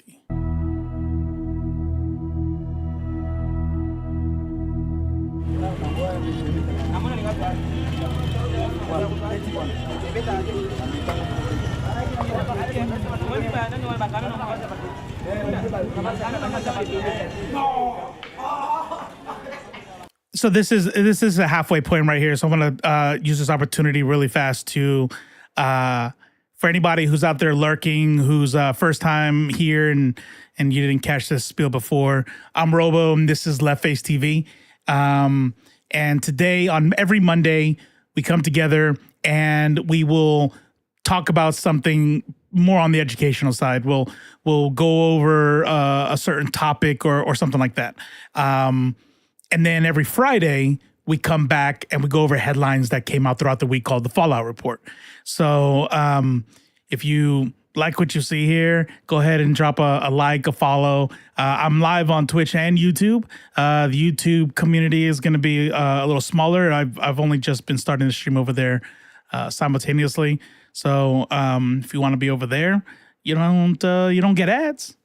There's a plus. So appreciate it. Shout out to you, Robo, for being on your Kira's one, teaching me what's been going on in the world. Appreciate that. Thank you. Thank you. Where'd it go? What happened? Oh, there it is. All right.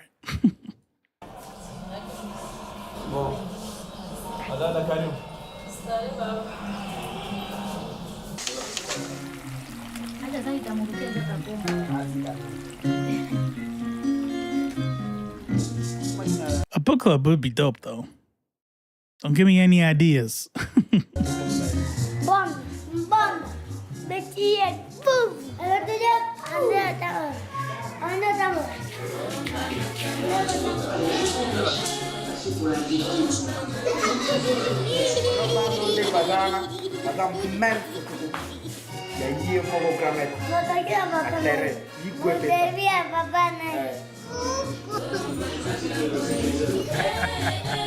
J'ai été parmi les officiers qui ont été appelés d'urgence à l'état-major général.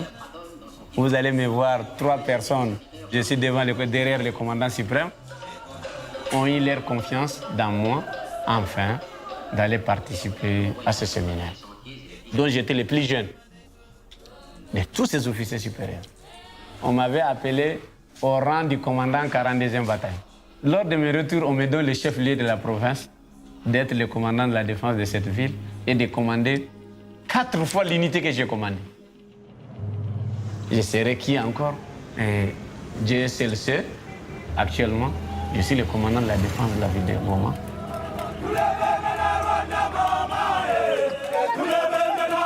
Et n'eût été l'armée étant une société de respect et d'obéissance, ce jour, j'allais faire des actions personnelles pour venger la chute de Goma et pour venger l'humiliation de notre État, de nos peuples. Mais il y a un autre cœur qui me conseille. Mamadou. So this is interesting right here. So, all right. First of all, let me say the interesting part first.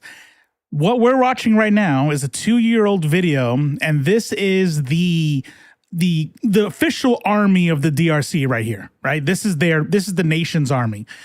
And talking about how he's going to protect Goma, whatever.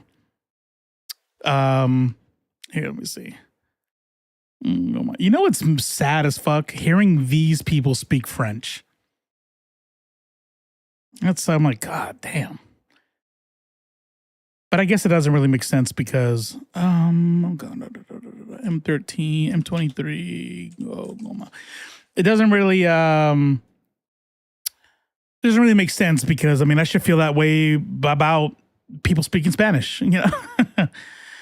People are afraid BBC visits DR Congo, I was going to say Dominican Republic, Democratic Republic of Congo, city under rebel control. So right now, the city is under M23 control, even though as of this documentary, it was not.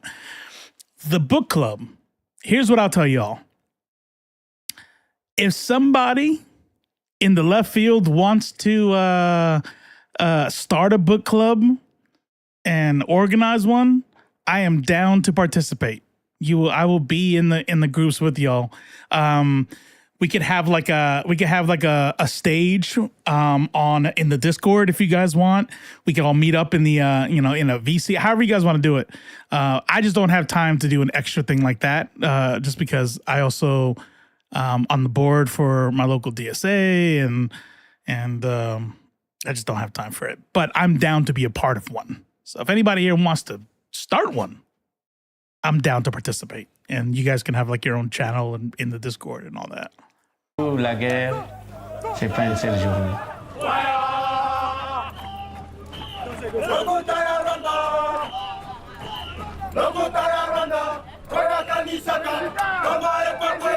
It did. Damn, this did not age well. That's sad as fuck. God damn. You know, it's funny because it's like I said, there's no good guys and talking about human rights violations and shit, but like, I don't know. Like the way I know about the military, the American military, like as an entity, as a system, the United States military is shit. But I know that individuals within the United States military, you know, can be good individuals, kind of like cops, right? It's like ACAB, right? For sure. But also, I'm sure somebody in there is fucking, you know, whatever. Revisit. Okay, yeah, that's what's up. That's what's up. Let me know. But yeah, it's just wild.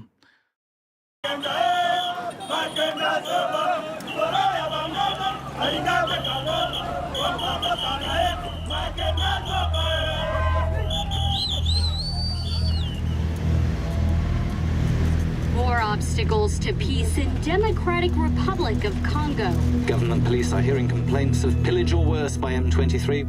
When M23 was formed, its core demand was to be reintegrated into the Congolese army, with better pay and ranks. Now it's talking about setting up its own government with its own collection of taxes.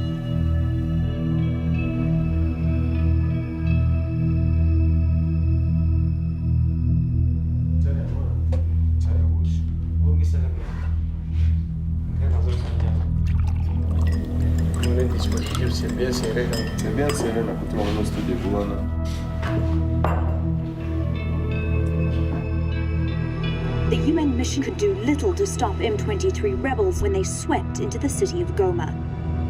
The UN's response? A new batch of troops with a wider offensive mandate. It could take months for an intervention force to be in place here.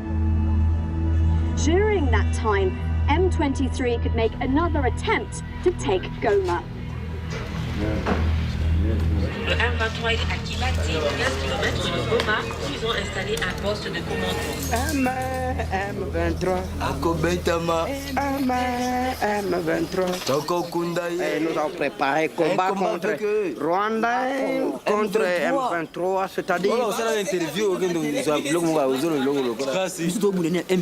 M23 c'est ça Rwanda T.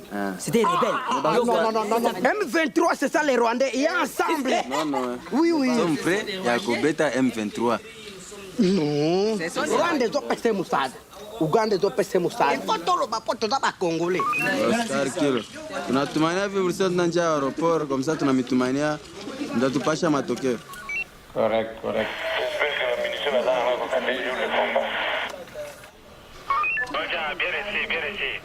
Out.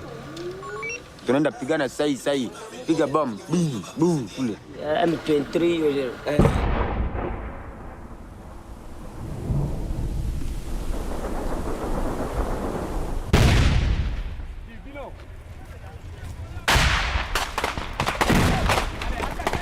Foziro. Ouais, Foziro. Kaba shonga mbele kule. Shika bitoto zalaki. Bokele place ma mortier na bino kuno. Moza mortier bokele place shika Foziro alfa zalaki. Nyama. Ela zongi sima. Bisi. Shonga mbele kule.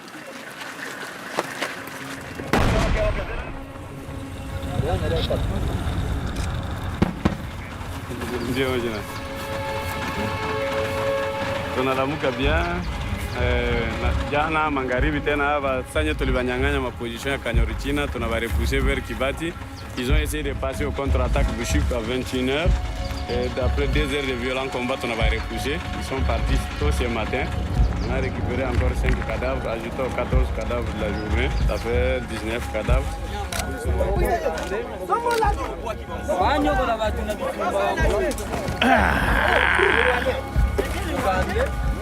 Ougandais, Rwandais, ma carte est nous avons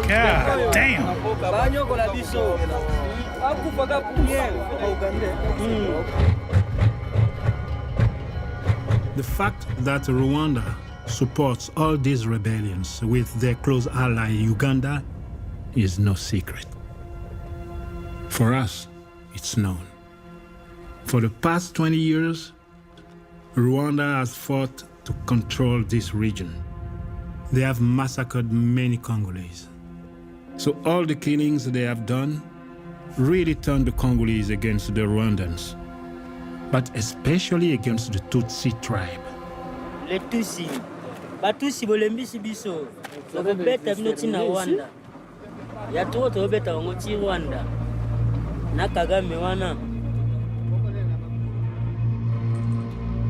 All this began when the colonizers entered the region and created a tribal hierarchy.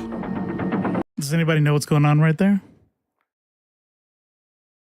Does anybody know why they're measuring their fucking head? There was a, what's the science? Fuck.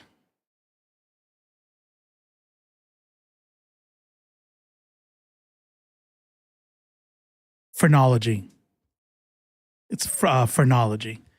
It's a pseudoscience bullshit ass thing where they would measure skulls, and that was like how they proved that Africans were lesser evolved subhumans.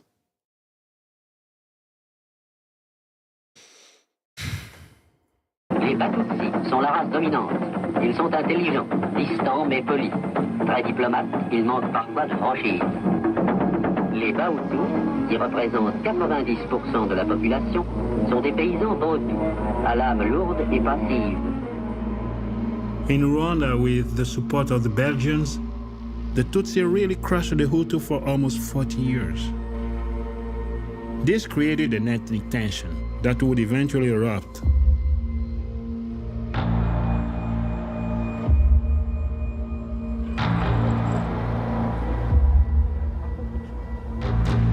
In Rwanda, after the genocide, Tutsi rebel leader Paul Kagame, who received military training in America, took power. Fearing revenge killings, the majority Hutu tribe fled across the border into Congo. Civil war in Rwanda drove more than 1 million people across the border into Zaire. It's 100% racism. Like this is one is pure, the purest form of white supremacy and racism. The Tutsi are a ethnic group in the area. They are the predominant, the hegemonic ethnicity in Rwanda, and apparently have been fucking brutal to the Congolese. It's the biggest exodus Africa has ever seen. Hutu genocidaires hid among these refugees and started plotting their return to power. This is part of the reason Rwanda began covert involvement in the Congo. But it seems they have other ambitions as well. The Rwandan genocide marks the beginning of the cycle of war that has plagued the Congo for 2 decades. Rwanda always says they are not involved, but they are. Myself, I'm a witness. I know what I'm talking about. All 3 rebel groups I joined were supported by Rwanda.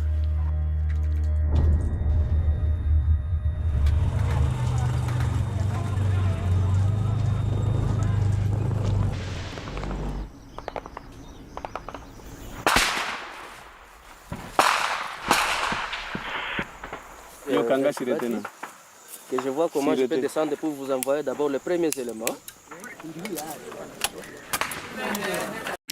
So multiple international organizations, the United Nations, the United States, France, and the United Kingdom have all accused Rwanda of supporting M23, providing troops and weapons to the rebels.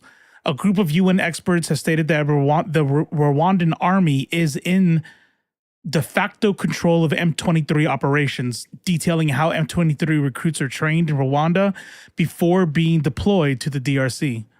Despite these accusations, Rwanda has denied any involvement. However, the evidence presented by international organizations and governments indicate a significant level of support from Rwanda to the M23 rebels.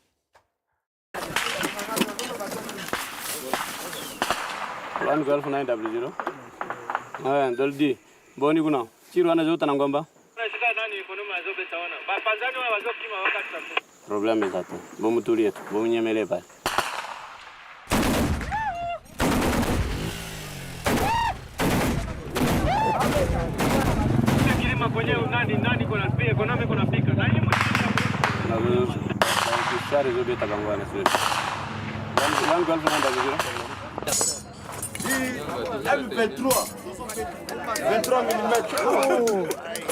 Et autant la bande rouge.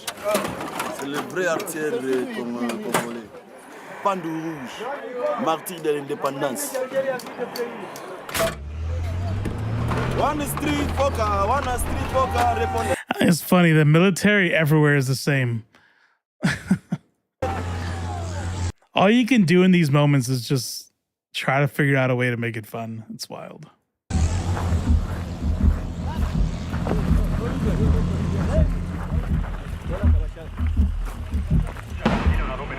Venga comandar compañía es que van a baixar. Abeta ngombana, ka maîtriser ngombana.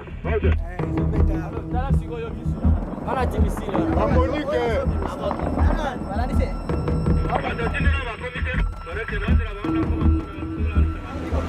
Tito. Yem sa telema. Apo. Vete aquí. Yo voy a pasar de único.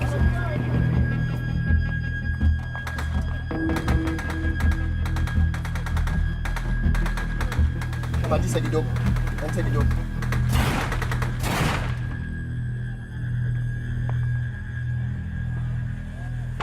Piga! Yangwana. Dani, on va le clarer, Dani! You know, as somebody who was in fire support and spent 23 years in the Air Force, and the last 14 of those years was with Army fire support, the idea of artillery guns returning fire and not having any, like, you see residential homes and there's no clearance of ground. They have no idea like who is around, like where they're getting fired from, just fucking wrecking it. Kids, people, families, don't even matter.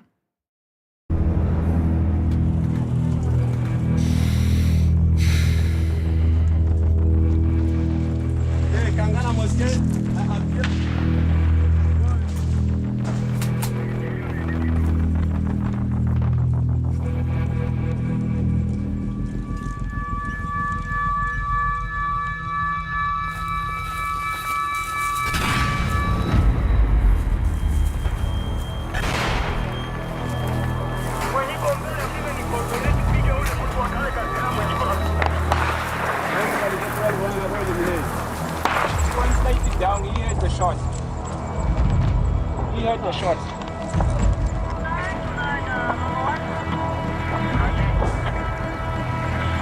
Yeah, noted.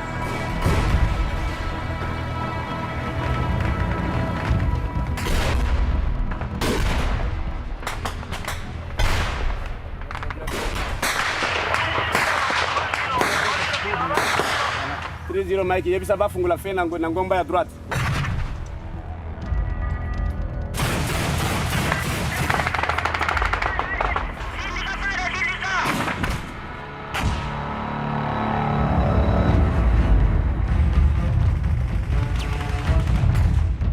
All right, Ali. Hey, thanks for swinging by.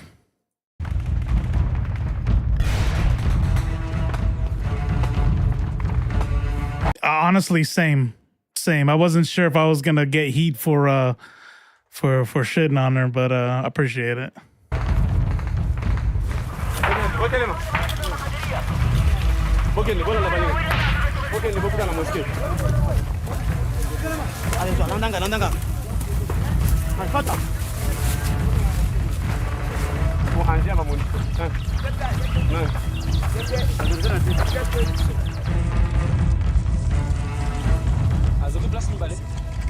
Azoki place mbale. Alors bon kaka. Oh mboga lifelo. Mboga lifelo. Jesus. Boy bakufa.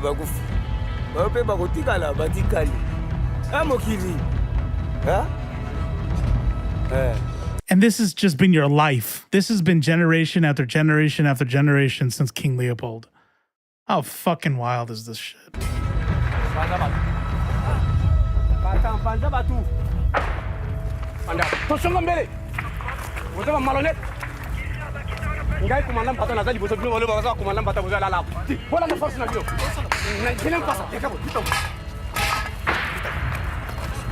Moi, je n'aime pas ça, monsieur. C'est quoi ça?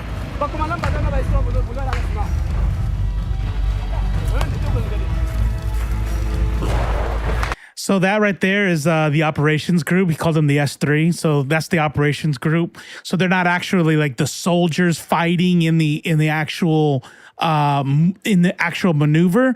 You have the actual like maneuver units ahead, and then S3 bounding behind them. So what he's saying is that in that, I don't know, probably company or battalion, the commander and his staff and his group have already pushed ahead, and the S3 operations group is still back. He's like, get the fuck up there with them. What's happening in Congo at the moment reminds me of the constant conflict in Yemen. It is generational, and no one wants to come to the table. It said, no one wants to come to the table because no one's allowed to go to the table. This is all by design. Yemen, Palestine, Congo, it's all by design. They cannot allow the nations of land they need to exploit to come together. They can't.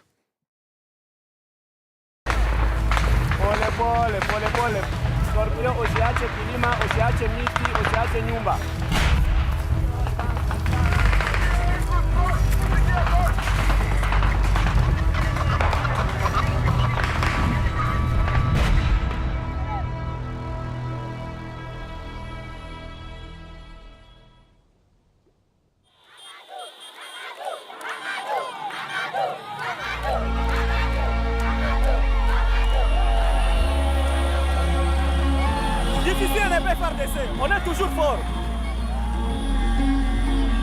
The soldiers in the Democratic Republic of Congo have made a decisive gain in their battle with fighters in the M23 rebel movement.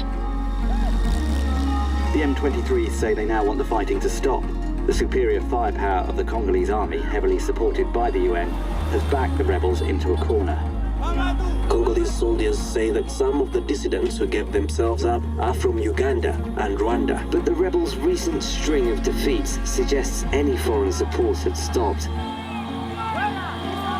The M23 rebel group in the Democratic Republic of Congo has called an end to its 20-month insurgency. The rebels surrendered overnight, and those that remained fled across the border into Rwanda or Uganda. Rebel military leader Sultani Makenga is believed to have escaped into Uganda.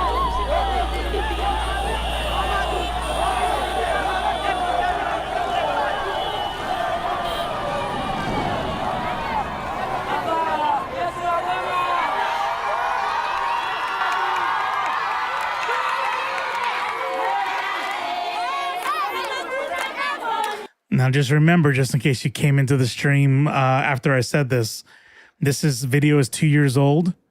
They're celebrating a victory against the M23 forces, and they're celebrating right now that M23 was prevented from coming into Goma. Yesterday, M23 took Goma.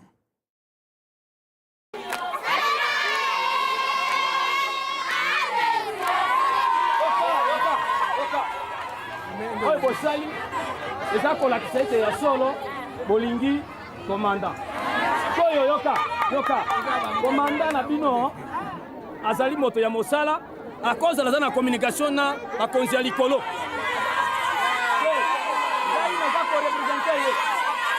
yoka bino bokooblige te na biso naza moto ya mosala.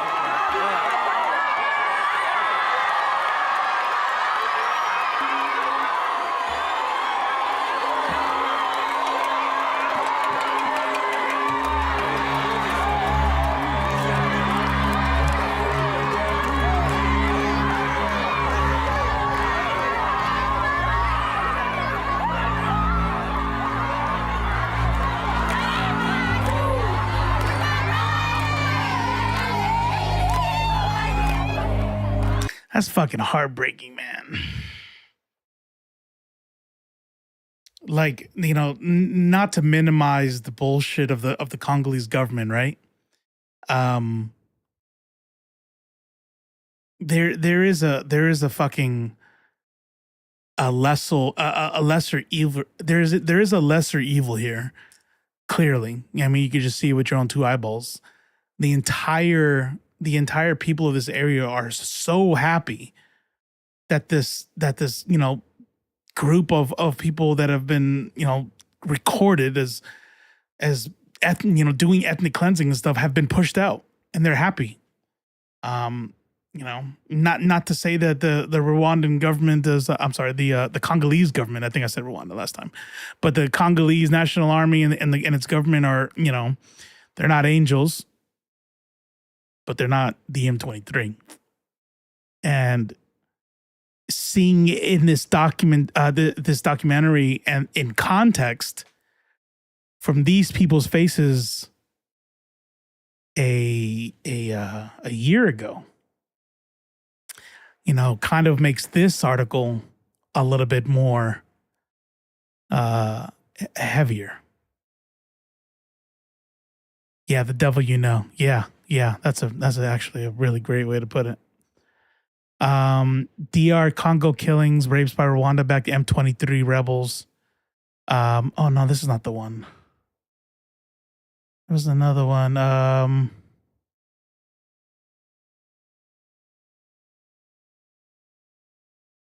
Basically, it was an article that I had seen that was along the lines of that. It was an interview with somebody who said that he's afraid now that they're in control. You know, it kind of reminds me of the news we heard when, you know, the Taliban took control of Afghanistan. Like what was the United States? The United States was a fucking occupying force that fucking destroyed their country for sure. But man, I'm telling you right fucking now, I'm telling you, you know, like I hear civilian, you know, leftists all the time, and I just kind of bite my tongue a little bit because they're right about the damage the U.S. military has caused. They are absolutely correct. I am not proud that I served in Iraq and in Afghanistan. I'm not proud that I was a part of that. And no, we should not have been there. But sometimes people take it like a weird step too far, and they create this narrative that because we are the bad guys, and often we are, that automatically makes who we were fighting the good guys. And it is such a naive way to think about it. Because let me tell you something. The Taliban are some evil motherfuckers. And I'm not saying that because of propaganda. I'm saying it based off of what I've seen with my own two eyes. Like, you can't tell, you could not convince me that unless people want to say, well, I'm either lying, I am a part of the propaganda, I guess, you know, that if you believe that, then nothing I can do for you there. Or I hallucinated. I'm telling you right now, the Taliban, you would want the American government there long before the Taliban. You know what I mean? Like if in a world where you could only fucking have two choices, there should have been a separate independent government put into place. And we just abandoned it. We just gave it to the people we defeated. Fucking wild. Let me see. Okay, yeah, it doesn't, yeah. It's kind of like what's happening in the U.S. with the news. If you create a systemic issue and convince people that there's no way to come to the table, then people will never talk their problems out. It's sad, and sometimes I think we just need to talk. But a lot of media lies at the moment and wants people divided. Not gonna lie, that is why I downloaded Ground, because it's the only network that isn't pushing a narrative, you know, like journalists are supposed to. 100, you talking about Ground News? Yeah. Yep. I don't know if you noticed, but I got a little affiliate code. I'm saying if you want to get like the pay for subscription, you know what I'm saying? Just keep an eye on that left the little thing up there, you know, in the top left corner. A little code for you. The Taliban, the Houthis, the fucking Hezbollahs, all of them have taken ruthless action upon their enemies, upon their fucking people. Like I'm being completely honest with you. I would not have a feeling that I have about them if it was always if the only thing I have were like reports on POWs or something. If that's all I had, like every time Americans were captured, they were beheaded or whatever the fuck, and that's all I had, I wouldn't. I'd be like, I mean, shit. Maybe I'll be fucking chopping off heads too if somebody invaded my country, you know? I'm talking about what they fucking did to their people. I watched with my own two eyeballs as we tried to get Afghan forces down there because we got intelligence that they set up a vehicle-borne ID, VBID. They were trying to get it to the Capitol building in Zangabad, and the tires went flat, so they were just gonna blow it where it was, and they had these kids push it. And then they blew it. And those fucking kids, I'm sitting there watching on the camera feed. And those fucking kids were evaporated. That wasn't us. That wasn't Russia. That wasn't China. That wasn't the UK. That was the fucking Taliban. So sometimes when I hear fucking, American leftists, they talk about Afghanistan and how we were the bad guys. And they're right. But sometimes just because you're the bad guys doesn't mean the other people are the good guys. Let me tell you something. There was a video of them cooking. Oh, Jesus fucking Christ. Wow, that's wild. I'm glad. I've seen some crazy ass shit. I'm glad I've never seen that.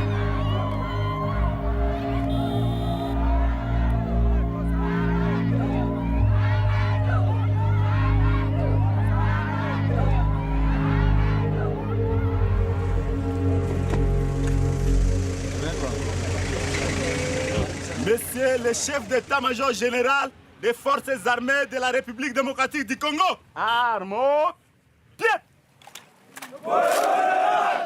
Merci.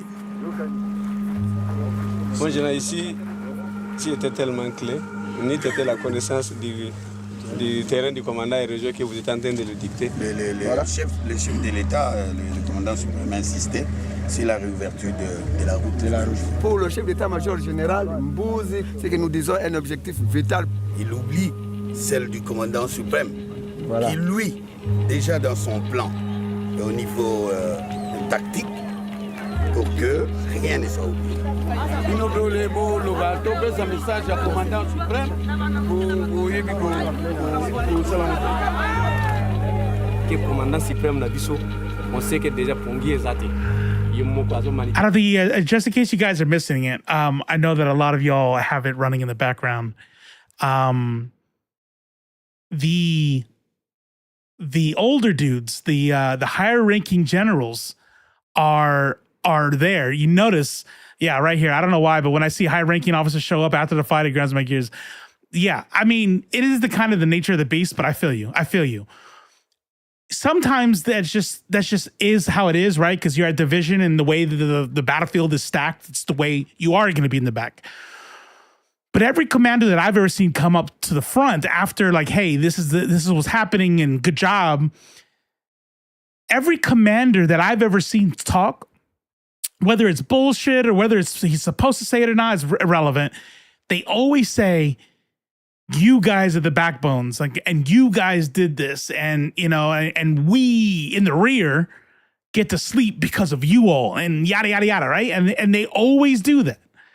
This shit right here, what I just saw, is fucking wild, and it kind of speaks to what I was telling you earlier about how these motherfuckers don't like this is not a good government, like the M23 are worst. But this government is still shit. This young man right here just beat back these fucking genocidal M23 fighters, and the whole village is praising this company, and the older dudes are mad that he didn't bring up the president's name. And now he's in trouble. And see this guy right here? He's putting him in front of the camera. He's like, you better say where. He himself coordinates the generals. Let me promise you something. Nobody at a presidential level is talking about tactical control, right? I mean, the strategic says protect Goma. The tactical plan says make sure this intersection is taken and use this routes to take this part to the fat, blah, blah, blah, blah, blah. That shit, this shit as well. 11 years Navy, I gotcha. Yeah, I always got the, we are the spirit. Yeah. Isn't it funny? Every unit's the tip of the spear. Every unit's like, you know, the elite, the last line of defense. Like, wow, there's a lot of motherfuckers at the tip of the spear. Command structures don't really care about the pillars that hold them up. They don't. If they did, they would have given them more grace. Oh yeah, 100%. Yeah, this is shit right here.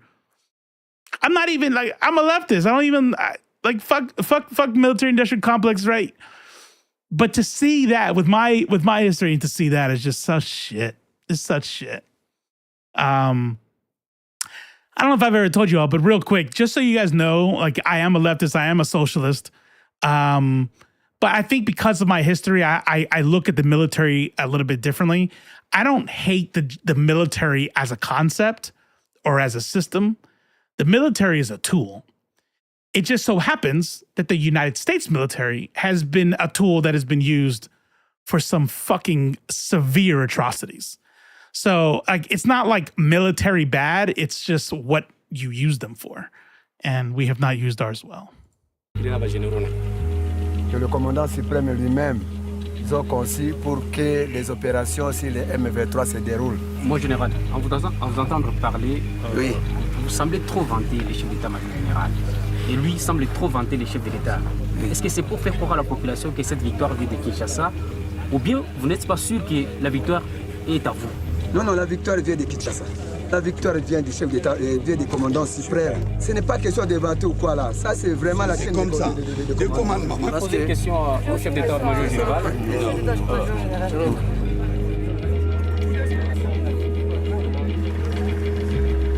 Poor guy.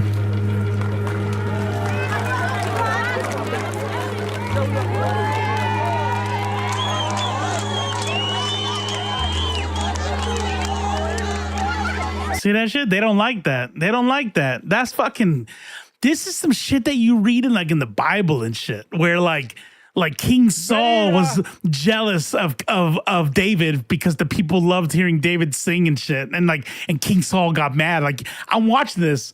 M Stephanie _source. Thanks for the follow. I appreciate it. That's wild. This is just wild. This is blowing my mind right now. Laissez bataillon dans la forêt. C'est vous qui étiez au lieu de front, devant. Est-ce que vous pouvez confirmer ça? Est-ce que vous pouvez me poser cette question? Oui. Parce que ce n'était pas lui le commandant des opérations. Oui, moi, général.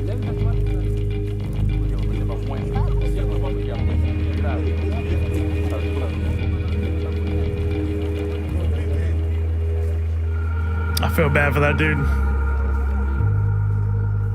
He can't even feel good about the people being happy about his victory.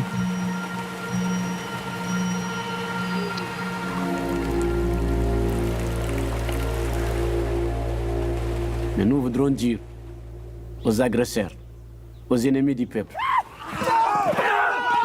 nous allons les interrompre dans leur démarche partout où ils sont. Et le peuple congolais va retrouver sa dignité et sa joie. Mais avant cela, le sang des militaires congolais doit être le sang de la pluie de la citoyenneté pour arroser l'herbe qui va pousser, que le peuple congolais broutera cette herbe et mettre fin à leur douleur. Yeah, no shit.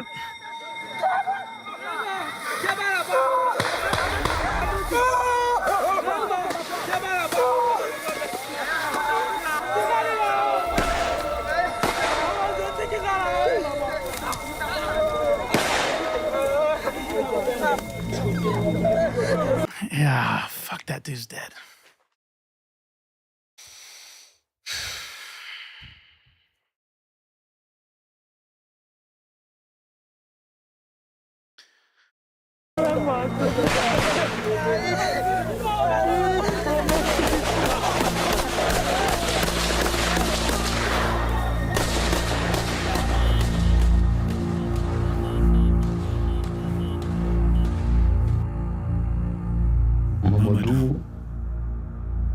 Je l'aimais beaucoup. I liked him very much. Je regrette franchement ça. I'm very saddened by his death. Il ne reculait pas. He never retreated on a battlefield. Et aussi peut-être en lui, il avait ce sens de patriotisme. He had a strong sense of patriotism. That's how he built his popularity with the people. En fait, lui aussi peut-être. Even though he was a very distinguished boy, he was also very young and he wanted to be a star. Frankly, this was really a weakness. Une très grande faiblesse. A very big weakness. Ce n'est pas l'ennemi qui a battu. It was not the enemy who killed Mamadou. It was his colleagues. C'est peut-être qu'il y a aussi peut-être de jalousie aussi. Oh, what? Good night, Mama. It was his own people.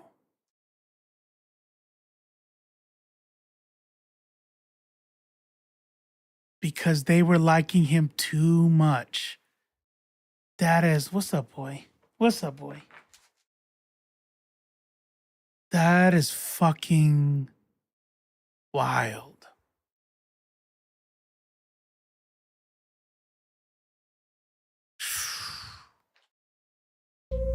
There was an element of jealousy. De barrer la route. So they stopped him dead in his tracks. On va dire c'est Congo. Quand est-ce qu'il demande pourquoi? Pourquoi le Congo c'est comme ça? Two National Army colonels were found guilty of hiring Ugandan-backed rebels to assassinate Colonel Mamadou Dala for $20,000. It was his own people, not even his own people, but his bosses. People who outranked him. Like not a peer. He was promoting faster than old men who were jealous of his popularity.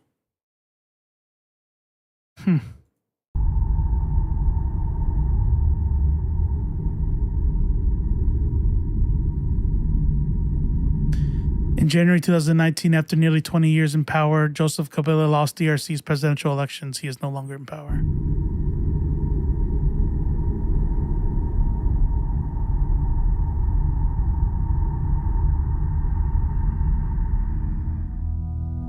La meilleure façon pour se libérer, il faut la révolte. Il faut une révolte mentale pour tous les Congolais. Il faut que les Congolais s'unissent. Sans l'union, on ne peut rien faire. Tant qu'il n'y a pas de paix, que l'Afrique restera déchirée. Un jour, un fleur va venir sortir, qu'on va l'appeler le Congo. Et que c'est Congo qui va arroser son parfum d'odeur dans tous les États voisins. Ce jour va venir. Et je le prophétise. That's him. Je suis conscient de l'avenir de ce pays. Je suis conscient de l'immense ressource. Je suis conscient de la capacité intellectuelle que nous, les Congolais, on a. Je suis conscient de la bravoure auquel les Congolais, on a aujourd'hui. Une seule chose aux Congolais, l'union. On va faire face à tous les défis possibles, dis-moi.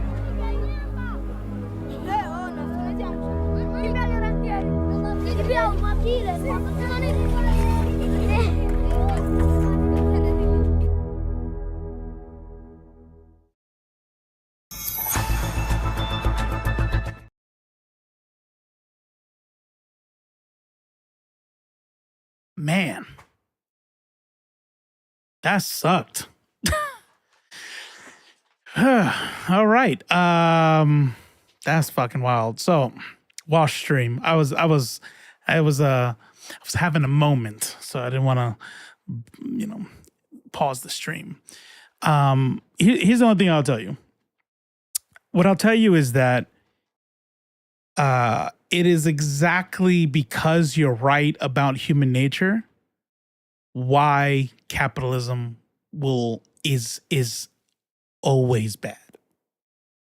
It is literally the reason that you're stating why capitalism is bad. Because if you believe that, you know, people are greedy and people will always want more, then why support a system in which greedy people who could be accidentally born into wealth have a system in which that wealth can be hoarded, which is what capitalism does.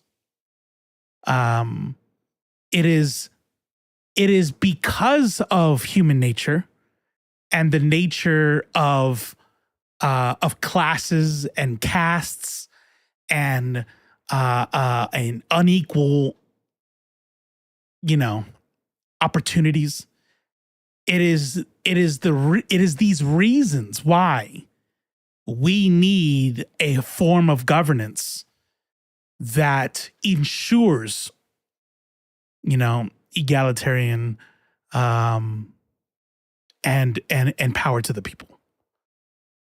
When you think about it, Washstream, if I thought that in human nature people are too greedy, the last thing I would want to be able to do is consolidate power at the top.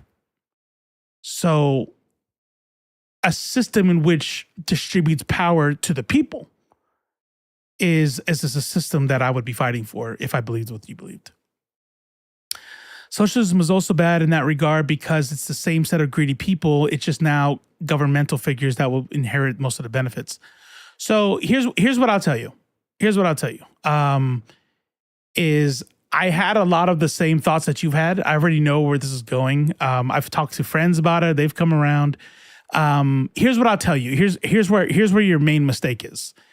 Whenever somebody says socialism, they're going to think of very specific situations or very specific times that they have seen, you know, what they think of when they think of socialism. Like, for instance, Stalinism, right? We all know what happened in the USSR. We all know what happened when they consolidated power at the top and the gulags, and we all saw what happened, right? And we see what's happening in what happened in Cuba.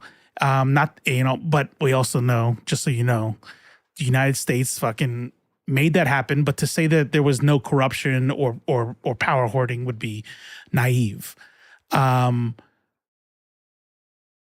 Not all socialism is Stalinism or Leninism, right? Not all socialism is Marxian, right? The way I like to, I don't know if this is a perfect example, but the way I like to talk about Marx is Marx is like, I don't know if this sounds fair, because kind of like how we look at Sigmund Freud. Sigmund Freud was a very important character, was a very important contributor and mind to psychology. However, as time goes on, we realize that there was a lot of errors in that, you know, that's in that Sigmund Freud, yeah, exactly, Groucho Marx, that Sigmund Freud thought, right? So nobody licensed, nobody educated follows anything that Karl Marx has said. I'm sorry, Sigmund Freud has said. After Sigmund Freud, lots of other psychologists and researchers have come about and built on that. But that's not to say he wasn't important. So Karl Marx is the same thing. Probably still more used, right? That's why I said I don't know if it's a great example, because pretty much 100%, or maybe probably like 95% of everything Sigmund Freud's taught has been thrown out or been revised. But less than that for sure for Karl Marx. But what I'm trying to tell you is that here's what I'll say. Here's what I'll tell you is when we look at a capitalist society and it falls, or it does poorly, or it devolves into a dictatorship, no one ever looks at those countries and goes, see, capitalism, huh? What'd I tell you? What I see in socialist experiments is an example of, well, I definitely am not for authoritarian central planning, right? I would not want to see a Bolshevik uprising. That's not what I would want for the United States or anywhere I lived. And to understand what authoritarian central planning is, and for me to be a socialist and say I'm not for authoritarian central planning, if you don't know what that means, then what I'll tell you, Wallstream, is I think a lot of people think, and this is not shade, right? I promise this is not shade. I'm just willing to bet, because I was where you were at one point, that you might not know socialist theory as well as you think you do, right? Like you might feel you're well read. I understand what happened in Cuba. I understand what happened in Russia. But when it comes to like people who consider themselves socialists, there are people who call themselves Maoists and Leninists and Stalinists, and they'll argue for those things. I'm not them, and there's plenty of socialists who are not them. To say socialism is bad, anytime somebody says socialism is bad out the gate without like specifying anything, I'm already kind of like, I can tell you're kind of talking too broadly, because there's so many schools of thought within socialism. You know, this market socialism that some people might say is not socialism, but market socialists will tell you is socialism, right? I'm a democratic socialist. So what does that mean? I'm a democratic socialist. So it is I prioritize the democratic process behind making a change in my government. Right. And that's not to say that communism is not democratic. It's super democratic. But I mean democratic in the way that you participate in your existing government's politics. I said it's bad because of people. If we take humans out of the equation and work, but that means capitalism is bad. Then that means any system is bad. You know what I mean? Like right now we have 400 and something thousand, if I remember correctly, don't quote me. We have 400 and but I'm not a nihilist either. You know what I mean? So it's like capitalism is bad, socialism is bad, communism is bad. We need a new plague. I need humans to go extinct. No, I'm not a. You know, there's got to be something. You know what I mean? Turn it all over to the machines. Yeah. Good thing there's AI, so we can just go extinct and let AI run the rest. But yeah, I don't know. Like I need the responsibility and the ownership to be spread through to as many people as possible, because I agree with you about humanity. It is the reason why capitalism is bad. Oh, what I was going to say was, and don't quote me the numbers, 400 and something thousand homeless people in the United States. You can look it up. Just Google. Super easy Google search. I think it's 400 and something thousand homeless people in the United States, over 2 million vacant homes.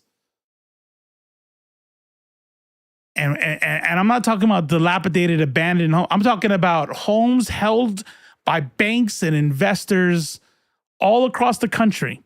Many of them not even from the United States. Just random billionaires who own corporations. That's capitalism. You know? I'm just saying we are building our own extinction at the moment. Even China's a socialist communist state. I don't call China a socialist state. They might. I think I don't really get super into like gatekeeping or like you're not a socialist and you're not a socialist. But I will tell you this much. If you have billionaires that own a corporation that isn't owned equally by your workers, then you cannot call yourself a socialist nation. China has corporations and billionaire CEOs at the top of those corporations. No, it's not. It's not communist or socialist. But I will tell you this much: China is fucking light years ahead of us, and so is Cuba with regard to socialist programs. You know, what's really sad is where would Cuba be today if the U.S. didn't fucking, you know, it wasn't just making sure that its feet were stayed cut off. China is represented as the Chinese Socialist Yeah, I mean the Nazis were the National Socialist. What is Nazi? Nazi is an acronym kind of for National Socialist. I don't think anybody would argue that the Nazis were socialist unless you were like a dishonest. You know what I mean? Like PragerU would say that the Nazis were socialist. Sometimes just because, you know, you have a name in your right now, the National Democrats in Germany are a fucking neo-Nazi group, a far-right neo-Nazi group. You think they really are about democracy? Nah. China will definitely say that they are a communist country. I'd be like, oh, okay, sure, whatever you say. Doesn't Cuba have like a cancer vaccine or something the U.S. Doesn't want anything to do with it? Absolutely. Cuba has some of the most advanced medicines. It's sad. It is so fucking sad the way the United States has completely crippled Cuba just because they don't want to become a capitalist nation. Completely crippled. Is Cuba perfect? You know, do I agree with prisons full of political dissidents? No, that's bad. That's not good. But when people, the reason why you get leftists defending countries like, you know, even the USSR is not always because the leftist that is defending them thinks that Cuba is an awesome country and I wish I could live there. China, USSR, hell, even North Korea, you'll find leftists defending. Again, it's not because those are great places that are utopias that America's been lying to. No, that's not what it is. It's that it's always presented in this way that America is not a place in which it fucking imprisons fucking more than the next 20 fucking countries combined. You know what I mean? It's like we have literal slavery allowed per our constitution. How many other fucking developed nations can say that? Not even the UK. That was once the fucking big bad fucking world villain has fucking legalized slavery. We do. We have legalized slavery.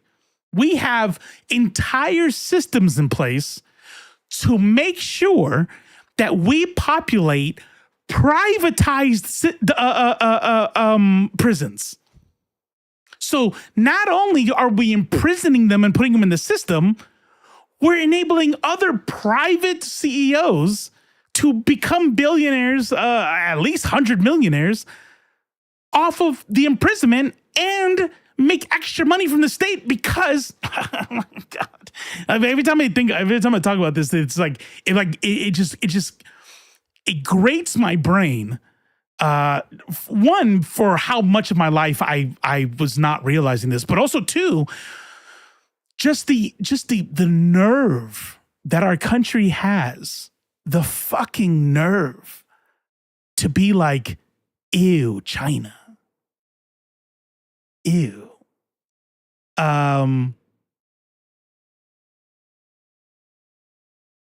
Nazi is translated acronym for National Socialist German Workers' Party. Yeah, I actually find it funny when leftists call right-wingers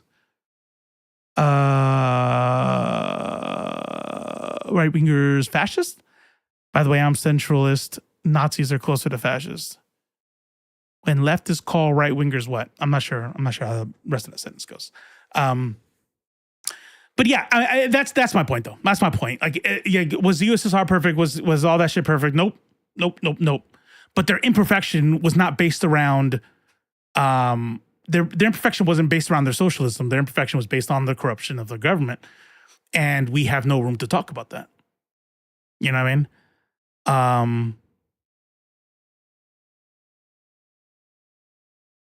I find it funny when leftists call right-wingers Nazis. By the way, I'm centralist. They're closer to fascists. Well, but Nazis are fascists, right? And fascism is the natural progression of the far right wing, Like, you just keep going in that direction, authoritarian wise. Nazis are not socialists. That was the whole point I was saying earlier. That's why I brought it up. That was an example of people who use names in their words in their names that are not. Hi, Papa. I was using that as an example of people who use words in their names that just, even though they're not that. Like, zero things about, at least with China, there are state programs and state control programs that provide for the people. You know, the workers in China have a lot more rights than the United States, for example, because we're capitalist in nature. It is very confusing. You're right. I blame the Nazis, though. As with most things you should do, just blame the Nazis and you'll probably be right most of the time.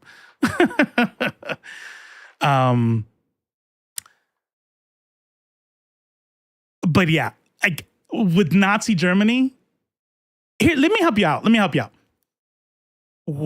If I had to put what is socialism in like a few sentences and not a whole long theory, or tell you go to read some 400,000 page book, I would just say socialism is for the solidarity of the working class, where the distribution of wealth that is derived from work is distributed amongst the workers and not consolidated at the top. So, and that's it, period. Any system that doesn't give the power to the worker or redistribute the wealth from the work to the workers, you're not socialist. I don't care what the fuck you call yourself. You can't just like throw it in your name and say that's what I do. Right now, what we have is a dictatorship of the bourgeoisie, right? And stuff like this is from Karl Marx. But if you work in a company, you work literally in a dictatorship. That's the process by which companies run. The business owner runs everything, and everybody works to the benefit at the pleasure of the business owner. And sometimes the business owner is a board, like with corporations, but either way, everything resolves up there. Who makes the decisions on everything? Who decides, how the profits are going to be redistributed? Does it go into his pockets? Does it go into savings? Does it get redistributed back into the company? Do people get bonuses? Like, who knows? Sometimes they do, sometimes they don't. But whatever happens is at the pleasure of who is at the top. And so if that is how the economy runs in your country, again, I don't care what name you have in your country's name, you're not socialist. You're not communist, period. Socialism is when no commodities. Yeah. Socialism is when no iPhone, no money, no, do workers get pizza parties? Under socialism, I think pizza parties are illegal, punishable by death. You are only allowed to get monetary bonuses. Economic policies H. 1, 2, 3. It's like a hangman. 7 letters, starts with H. Economic policies. Hosed? I don't know. Introduced policies to improve the economy, including privatization of state-owned industries, import tariffs on goods. Under socialism, the bosses get yeah. Exactly. Yeah. We say, hey, boss, hey, CEO, you're doing a great job. And to let you know we, the worker, appreciate you, here's some pizza.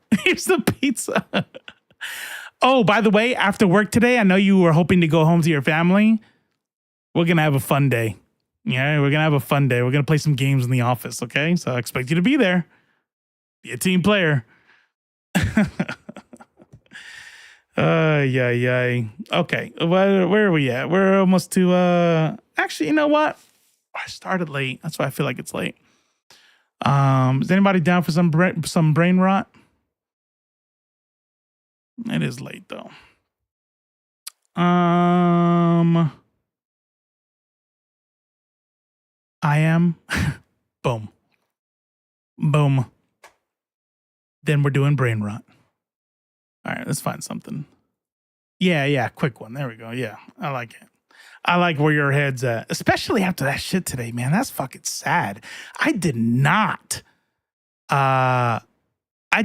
expect it to be that sad. I swear that I felt the waterworks. I was like, oh, I feel it coming.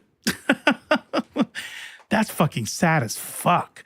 Like, it was already sad. I was already like, when I thought he died in war, and then when his fucking commanders killed him. What in the fuck? That shit is wild. I've seen videos of Taliban setting det cord around civilians. No violence was ever justified, no matter what happened. As Amoka said, we adopt the means of non-violence because our end is the community at peace with itself. Well, I don't know about all that. Sometimes you got to do unto your masters as the Haitians do, or as the Haitians did. Let's just hope it never can get to that. That's why I'm a democratic socialist, because I don't want it to get to that. I'm hoping that we can make a change, and starting with the man in the mirror. Pop the balloon.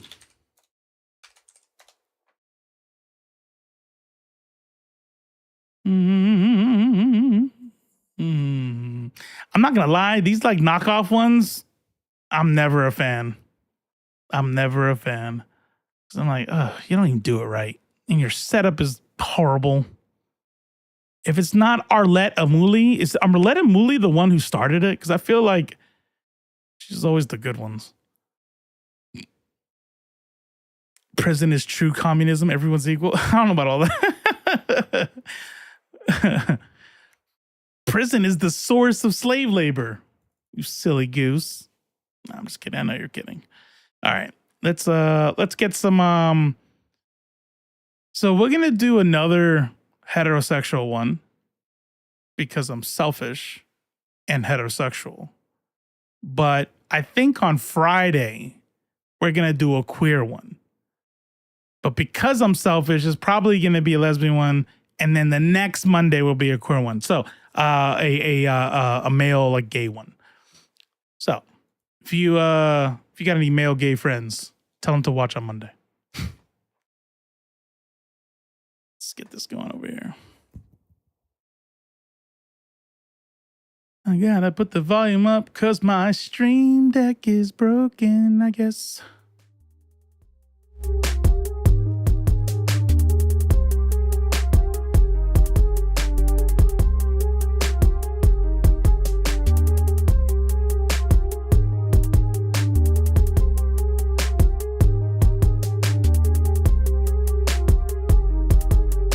Yeah, no, exactly.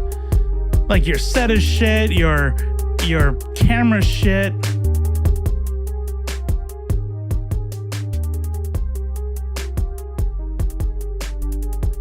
Be better, DSP.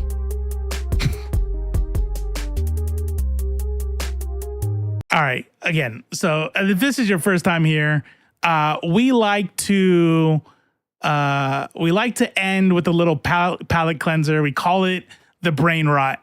All right. There's a lot of fucking serious shit today. We were at a DSA meeting, and matter of fact, my wife on Threads actually posted about it. And I love it. I fucking love what was said. I love what my wife said on Threads. What she said was, matter of fact, let me pull it up because I know she wants followers. So if anybody wants to follow us on Threads, my shit's been scrolling across the bottom the whole time. So if you're not following me, I'm just going to assume you don't want to, which is okay. But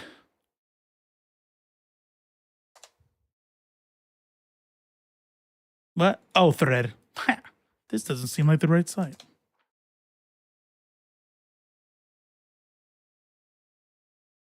Mommy? What is it? She always changes her name. Lena? What is I don't know why I never, oh, maybe, I think it starts with an underscore, actually. Lena Bobina, that's right. What does she write? Here's look at my beautiful wifey. That's a flex. Oops. Sorry. I bumped into her picture. I didn't mean to show that. Embarrassing.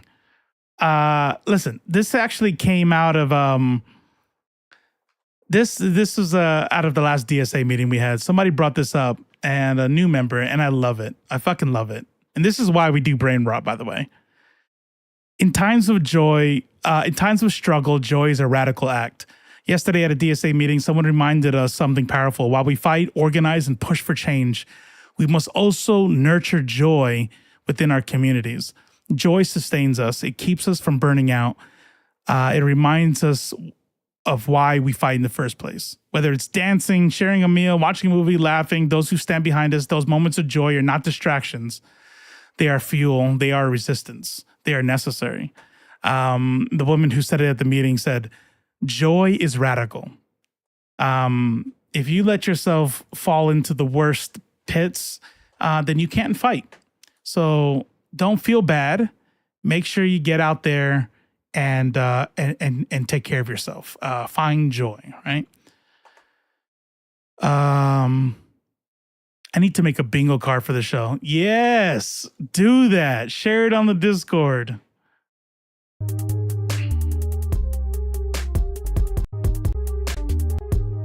To my channel, it's your host Arlette, and we are here with another episode of Pop the Balloon or Find Love, and we've got some beautiful single ladies lined up. Make some noise, ladies.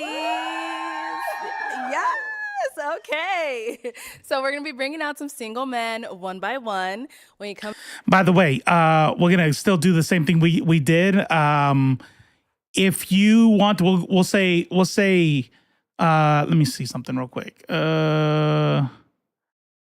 8 people watching, 5 people watching. Okay, so we'll say 3. If I get 3 in all caps, right, pass, so I don't miss it. If I get 3 people to say pass, we'll go to the next one. We're only gonna go through one, but if like this shit's boring, because I'm gonna be honest with you, sometimes they're boring because they're like super healthy. We watch this because it's messy, okay? We watch it for the messiness. Otherwise, it's just like a regular dating game, which is not my thing. comes around this corner. If he's your type, you like what you see, you like what you hear, do not pop your balloon. True. However, if there's anything that he said that you're really not feeling, or you know, whatever it is about him that you're just not it, go ahead and pop your balloon, and I'll go over to a few of you and see why you ended up popping. Are you ready? Yeah, this is a unique one. I would say maybe not this one, but all of the rest. Usually there's only like maybe like 2 or 3 and then it's whatever, you know, taste. But as far as like my type, if I walked out, I'd be like, oh my God, I don't even know who to pick. All right. Okay. Exactly. So, you get it, DSB. You get it. That being said, let's go ahead and bring out our first single guy. Hello. Welcome in. I'm happy to hold that. What's your no name? pops. Giovanni, how old are you? No pops. That's interesting. And what do you do? Oh, I'm a videographer. cartoonist, and I'm a personal trainer. Okay, very cool. What are some things you like to do for fun? Oh, me? I'm an artist in every sense of the word. So Okay. I like to draw, paint. Hey, DSB, you know why no one popped for this guy, right? Sculpt, clay, anything you name it. Also, heavy on editing. I like. Oh shit! Yeah, me too. Learn. Like I'm a student. Of the Damn, game, me and so him are like, pretty much the for same. instance, something like this, I love watching this. So like I watch little things like the cameraman doing something like panning to somebody making a joke or something like that. I'm like, oh, I understand that. It makes me like, okay. Okay. Makes me appreciate it more. Got it. And It's also not the heavy in hair. gym. Love working out, basketball. That's my therapy. Also too, I love to travel. I'm trying to go to Tokyo. My next trip. Okay. Definitely. Nice. I want to leave with like a whole bunch of gyms. And last but not least, I love to put it on. Like, I love getting fly. Like, I feel like every day is like a video game. Like, I'm gonna create a character, so like, I'm trying to put it on and just do different fits, different. But yeah, that's basically me. All right, and now what is? I was just gonna say his height, but yeah, I mean, you can. Me? Those are all valid. Somebody that can take accountability, definitely. Someone that's charismatic, somebody that's intellectual too. Like, teach me some things. Like, you know, I could teach you some things too, but you know, it's a lot of baddies in the world. But like, if you don't got nothing up here, it's like, what's the purpose? Okay. Also too, someone that in the gym at least. I'm not asking you to be a gym rat, but like, you know, a few days out of the week. Okay. Yeah. Now, what are some deal breakers? Deal breakers for me, I would say somebody that can't take accountability, definitely. Someone that I don't even know how I should say. I mean, I feel like this is, unless he says something wild right now, this one might be a healthy one. shouldn't have to say this, but like, can we do like some clean eating, y'all? Like I don't. Oh man, see right there, pop. I'd be like, nah, you're gonna be annoying as fuck.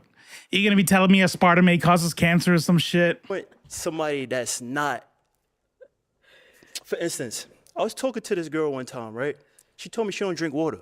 That is crazy. Like, can we at least get the greens in? Can we at least get the veggies in? Some more healthy eating. Yeah, Okay. like, I'm not asking you to be just little things, but. All right. I would say, yeah. Okay, cool.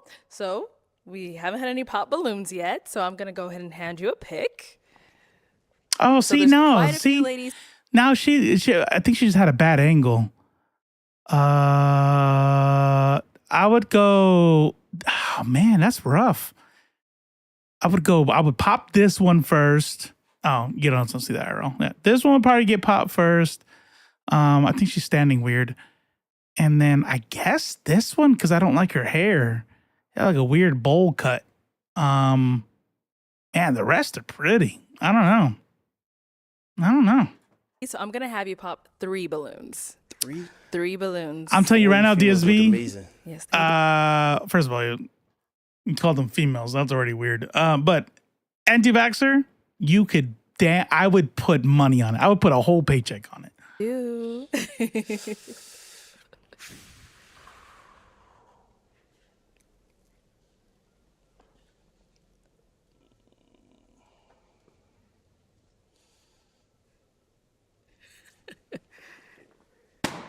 Okay, 2 more. Dang, the more closer she gets, the more cuter she gets. Damn, and she was the first one? That's wild.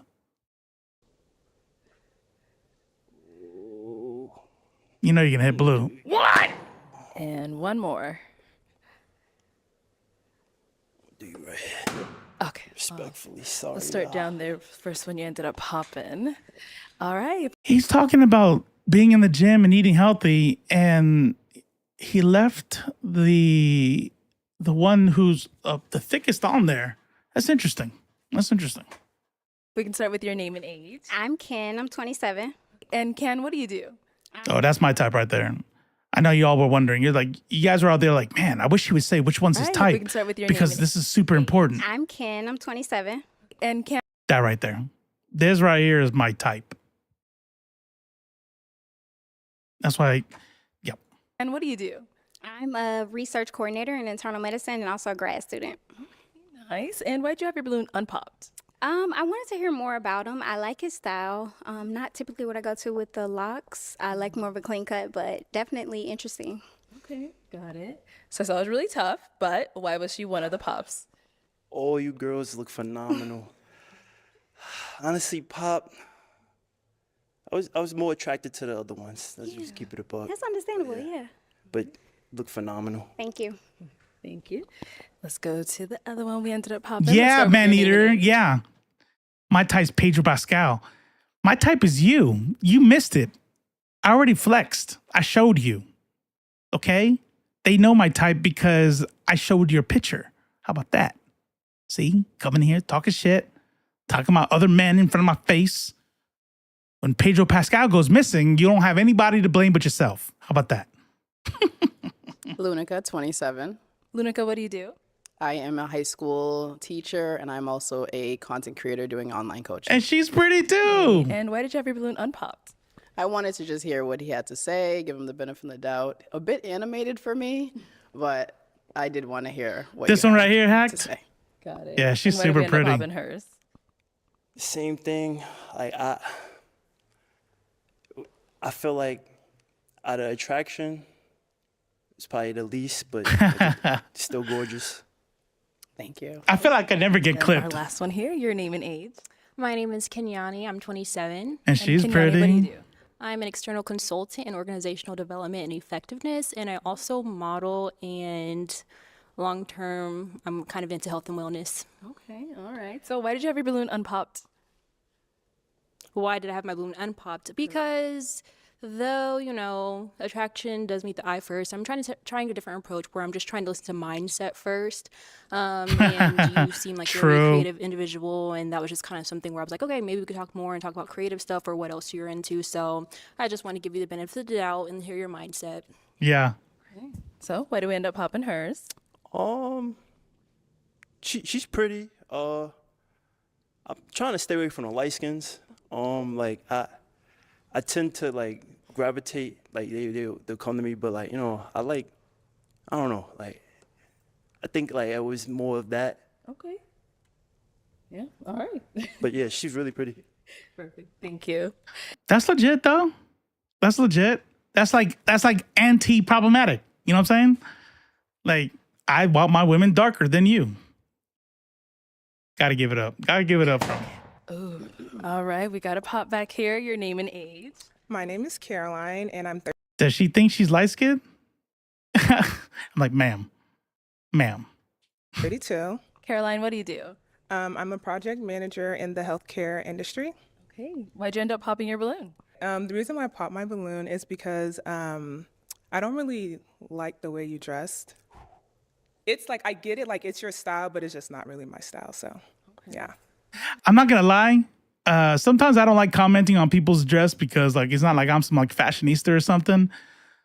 But when he was like, I like to come out fly and shit like that, I was like, you look like you're going to like a rave or something. Like it's like that's not exactly what I would call fly, but I'm with her. So is she someone that's your type? Yeah. Hey. Nice, tall, model built. Appreciate it. I mean, for that, like, I'm a creative character, like you said. I'm animated, Duvarian? but like, Duvarian? What's up? This is how I go. So if it's too much, then we're not a match. So. Sounds good. Uh-oh. All right. Thank you. To get a few more pops over here, let's head on over. Let's start with your name and age. My name is Micah. I'm 30 years old. Micah, what do you do? I am a counselor for a graduation retention program in a high school. Yeah, look at that. Now this one, now you lost a dark-skinned one that's also educated. Man, you fucking up somewhere. I would hate to be on the show. And why'd you end up popping your balloon? Just listening to him speak more, it just made me want to go with my first thought, which was that he's not really my type. The aesthetic doesn't necessarily line up. He's very handsome, though. Very cute. Okay. Just not my type. Got it. And now she's someone that's your type. Definitely. She fire. Thank you. I appreciate that. Nice chocolate. Yes, chocolate. Here we got one over here. Right here. Nah, you're right. You're right. That's fucked up. Man. Like that's dope. That's dope that dark women have been demonized and not given their love enough. So that's dope when you see it. But giving love to somebody shouldn't include not giving, you know what I'm saying? I don't know. I guess he didn't throw shade at her. He just said what his preference was. I don't know. I'm confused. Don't listen to me. Name and age. My name is Taylor. I'm 27. And Taylor, I still don't know how she wasn't the first one popped off. what do you do? I'm a software engineer. Okay. And why'd you end up popping your balloon? I popped my balloon because, like, I was trying to hear you out, give you a chance, and I liked like your wants in a woman and everything like that. But yeah, I can't do the outfit, the animation, character. It's kind of childish to me. Sorry. That's shade. That was uncalled for. Once again, I can only be me. Right? You know Yeah, what I'm that's saying? true. So, like, if it's too Because much I could for do you, better. All of them. That's it. That's all of them. She's pretty. Thank you. And then we got That's wild. See, DSB, even sometimes the buff, tall dudes get told to go home. down over here. Your name and age. Chi-Chi, 32. And Chi-Chi, what do you do? I'm a live streamer and entrepreneur. Right. And why'd you end Oh up popping shit, your a balloon? live streamer? Me too. I really tried to like just overlook and really just get into who he was. And as he started to talk, I started to not like him. I'm just a vibe person. His vibe just started throwing me off. At first, I'm all the things that you're, That's wild. into. I'm a personal trainer on the side. I'm into fitness, clean eating, all those things. Creative.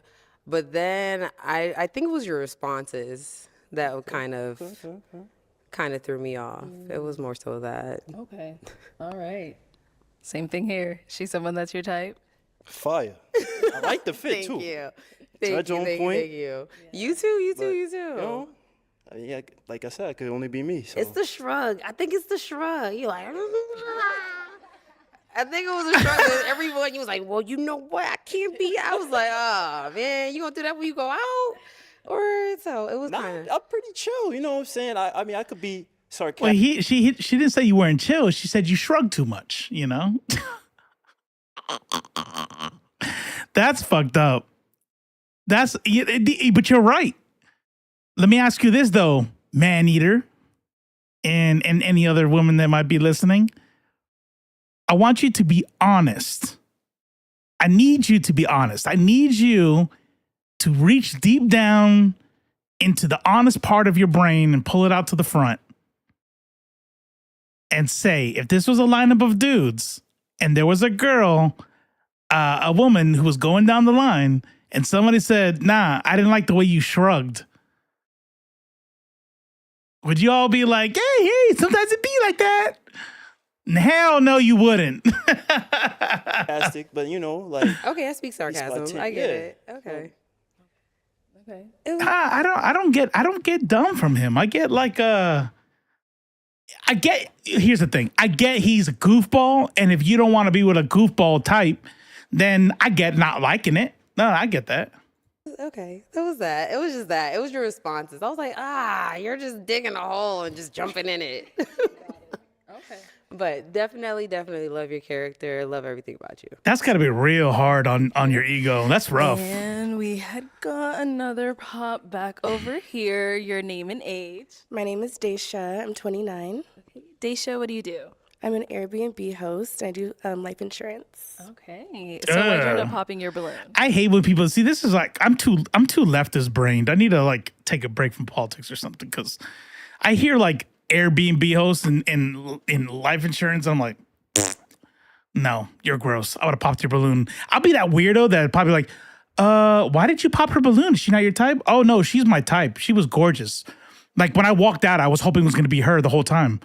Oh, then why'd you pop her a balloon? Oh, she says she's in real estate investment? That's disgusting. I just feel like the chemistry wasn't there. I think that you're a nice man with good values. I just don't think that we align. Okay. Yeah. Okay. Now, is Daisha someone that's your type? She's fire too. She's fire too. You guys all fine.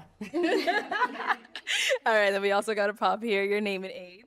Hi, I'm Alicia, and I'm 28. And Alicia, what do you do? Oh, So I am a Alicia. lifestyle content creator. I'm a student and a cocktail waitress. Right. So not your type. A lifestyle content creator? Why did you end up popping your balloon? I think we had some things in common. I love fitness. I feel like after a certain age, you shouldn't be streaming on Twitch. You know what I'm saying? Like, that's kind of cringe if you really think about it, you know? I like the video editing. I thought that was cool, the content creation. I think you do dress a little young for your age. Do you live in LA or something? You give kind of live in New street. York, from the Okay, you Bronx. kind of give me like Yes. LA, like streetwear vibes. And then I'm not the biggest fan of like long hair on a man. But I do think you're handsome. But those are my options. Those are my things. Okay. All right. Same thing. Don't say she fire. Is she your type? She's pressure. Oh. She's pressure. Okay. So like, I'm just saying, like, I would definitely approach you. You nice. So that means he wasn't being honest with the other light skinned girl. And you know what? Respect, because I don't really like, I don't know what to do. Like if I were lined up, I try to put myself in their position. I'm like, because I find you ugly. You know, like, no, I wouldn't say that. That's rude. I would have your hair. It's just I'm not attracted to your hair. And then the girl next to her has like the same exact hair, and I pick her. You know, it's like. All right. Well, unfortunately, that is all of the balloons popped. But we do thank you so much for coming I have on. a question. So Arlette, I do content, right? And I do a little skit where I'm a 5th grade teacher, and my kids want to say something to you. It's an appreciation. It's nothing crazy. It's nothing Okay. crazy. Okay. Let's hear this. So yeah, they basically. So you say you made a 5th grade class? Yeah. So I'm a 5th grade teacher. Oh, okay. Yo, Mrs. Arlette, on behalf of Mr. Graham's class, we want to give our deepest appreciation for letting the OG Mr. Graham on the show. And when I'm of age, I'm going to be a contestant, word too, no funny. And I would like to shout out my big bro, JJ, Mr. Perez, Angel, he couldn't make it to class today, but he the Gaza. Shh, Aiden, stop being ghetto in front of her audience. Going for the dogs. Shout out to the girl he picks. You're a lucky one. And if no one picks him, we flame him when he gets back. All right, it was a rough start. He got it. He picked it up. I thought it was super cringe at first, and it started getting funny. All right, ladies, let's give it up for him. I'll take the mic. Thank you. You know what that is? That's New York vibes right there. It made a lot more sense when he said he was from New York. It wasn't like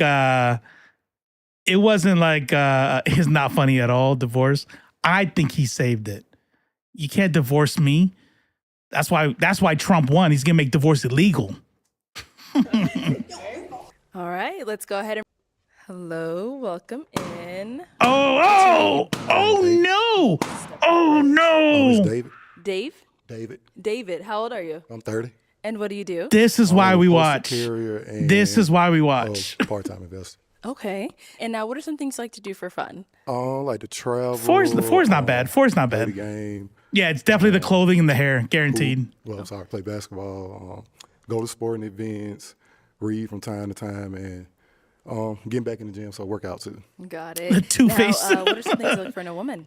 Somebody who's kind. Somebody who hates Batman like I do is a plus. Kind, loving, understanding, down to earth, and somebody's good with communication. Okay. What are some deal breakers? If you can't communicate, Okay. like if it's a problem, well, I want to address it at that time. I don't want to 3 weeks later, I'm just sitting down. Manny will be out here going viral and being like, Pop, oh, so why'd you make it? Because he's ugly. That's why. You ugly. Is every dude you bring out going to be ugly? Like, oh, I find it funny how you did such and such. Bring someone up 3 weeks later. I forgot what I did now. So, Right. So yeah, that's about it. Okay, so we did get a couple of pop balloons. Let's go on over there, see why they ended up popping. Let's start here. We can have your name and age. Hi, my name is Caroline, and I'm 32. And Caroline, why'd you end up popping your balloon? It's just the nose ring, and your outfit's nice, but yeah, I don't really, it's not really my vibe. The shoes are nice too, it's not my vibe either, but the nose ring, and yeah. Okay, alrighty. So now, is she someone that's your type? Definitely. Yes, ma'am. All right, what makes her your type? She's pretty well put together. Apologize about the nose ring, but just something I like. It's okay. Don't apologize, that's you. Yeah, that's you. All right, thank you. Laverne Cox. Man, that shit was bothering the fuck out of me. I was like, who does she look like? Laverne Cox. There you go. Let's go on to our next lady. Your name and age. Hi, I'm Alicia and I'm 28. Okay. And Alicia, why'd you end up popping your balloon? I like the color pink. That's my favorite color, but I don't know if I think it might be a little too snazzy for me. Like, I like a little bit more of like a classic, more gentlemanly look, but it's giving a little bit Southern. You know, like guys from the South always have nice, colorful suits, and I don't know if I love the pink. It's kind I feel like that. You know what's funny? It's funny she said that because I feel like I bet you this dude from Atlanta. of giving Easter, but you seem sweet. Like, I like your interests and stuff like that. What do you mean by what's snazzy? Snazzy, a little razzle dazzle. I don't know. You have like the accents in your hair and like the nose ring, and it's a pink suit. Okay, he's doing something that I don't know if anybody else has picked up, but it's annoying the fuck out of me. He keeps making these like noises, like this. And it's like, why do you stop it? It is. It's just giving Eastery. Okay. But not in like a bad way. But I mean, I don't know. Okay. All right. And now, is she someone that's your type? Oh, definitely. I Okay. definitely will talk to her. All right. What makes her your type? She pretty. Like I said, well put together. Like Thank you. tattoo. All right. Thank you. Thank you. Let's go on over here. Your name and age. My name is Daisha, and I'm 29. And Daisha, why did you end up popping your balloon? I think that you see. This is definitely the most attractive lineup I've seen on the show yet. That would be really hard. Like, you're really nice, really sweet. It's just that I don't really like the dangly earrings. It's the accessories for me. I know that looks aren't everything, but I'm just not attracted. I'm sorry. Ain't nothing wrong with it. Understandable. All What a now, she's someone gentleman. That's your type. Yes, sir. I'll talk to him. Okay. Yes, ma'am. Oh, yeah. I was like, sir. I'm just saying, yes, ma'am. All right. And what makes her your type? Like I said, well put together. Like the red dress. I'm pretty sure that's all of them. And then we got one right here. That is a really nice dress. Micah. I I'm like that 30 dress years a old. lot. Okay. And Micah, why did you end up popping your balloon? I think it was just that initial attraction. Again, I'm really big on making sure that someone matches my aesthetic. I like to dress up a lot. And I just feel like he's a little overdressed for me. Okay. All right. So He's like, you know, I could take these clothes off, right? Like, I don't wear this every day. Like, I'll never understand why people like. It's not. I wasn't born in these clothing. I mean, he could change it up. You know, are you dressed like this all the time? I dress up and not like this. They said come dressed to impress, so Right. I had to be different, half pink, half white, so. Yeah, but I think that first impression is very important. So the first time I see the fit that you pick, it's a big deal for me because that lets me know what you would wear in future situations. And so I'm just not necessarily feeling it. Okay. Got it. Now, is she someone that's your type? Yeah, I'll talk to her. Yes, ma'am. Okay. Let's go on over here. So you're hanging on for a while. Your name and age. I'm Kenyani. I'm 27. My Gotham Bank robbing Why'd you end up popping your balloon? Well, you know, you just made the comment, you know, they say to dress to impress No, and you stuff don't, like that. man. It's Either just kind stop of going it. along the same lines, like aesthetically, you know, I'm a creative, I model, I like to express myself in fashion, you know, I'm okay with, you know, going outside the box, but I just feel like aesthetically, like we wouldn't even look like we match aesthetically, which kind of tells me something a little bit internally too, because it's like creative expression. So I feel like there's misalignment there could be further misalignment. But I do like your values. You seem like a really sweet man, but yeah. Yeah, I'm confused about what you said, but okay. Okay. Which part's confusing? She said we weren't aligned aesthetically, so I was just like, I just want to understand it. So aesthetic alignment, like, do we mesh aesthetically? Like, I feel like the way I express myself creatively. He's like, ma'am, I already said I don't understand what you're saying. Why do you keep saying the same word over and over again? Can you use a different word? That would annoy me. You express yourself differently, so there's misalignment in how we express our sense of fashion. Oh. Yeah. Okay. I mean, clarify I more? wouldn't wear a suit everywhere, but you know, they said, like I said, they say dress to impress. It's so. not about you wearing a suit. It's just about like the way we express ourselves creatively. It does not mesh or align or match. Okay. I got you. All right. No, she's someone that's your type. Yeah, I'll talk to her. Like I said, I like somebody that's, being themselves. So, yeah, definitely. All right, cool. Let's go over here. Name and age. My name is Lunica. I'm 27. And Lunica, why did you end up popping your balloon? So I liked what you were saying. You seem very kind, but the comment about the nose ring and you apologizing, I want a man who exudes confidence and who is unapologetically him. And it just seems like that wasn't what you were giving. So. I mean, I just apologize because Radisby, Radisby, thank you. Appreciate the follow. This right here, ladies and gentlemen and MBs, is the picture of toxicity. Like, you don't see it now, but this is the one that is like, why didn't you fight that dude that said that thing? And, like, you were too polite back there. Get out of here. See, I take it out. So, like, I'm still going to wear it. Right. So, I understand. But she's very pretty. I definitely talk to her. Okay. You get the balloon back. No, it's okay. God damn. That is fucking hard. That is like, I almost like inside my whole body went inside out from the cringe. Oh, not cringe. What is it? Like Schadenfreude when you feel embarrassed for somebody else?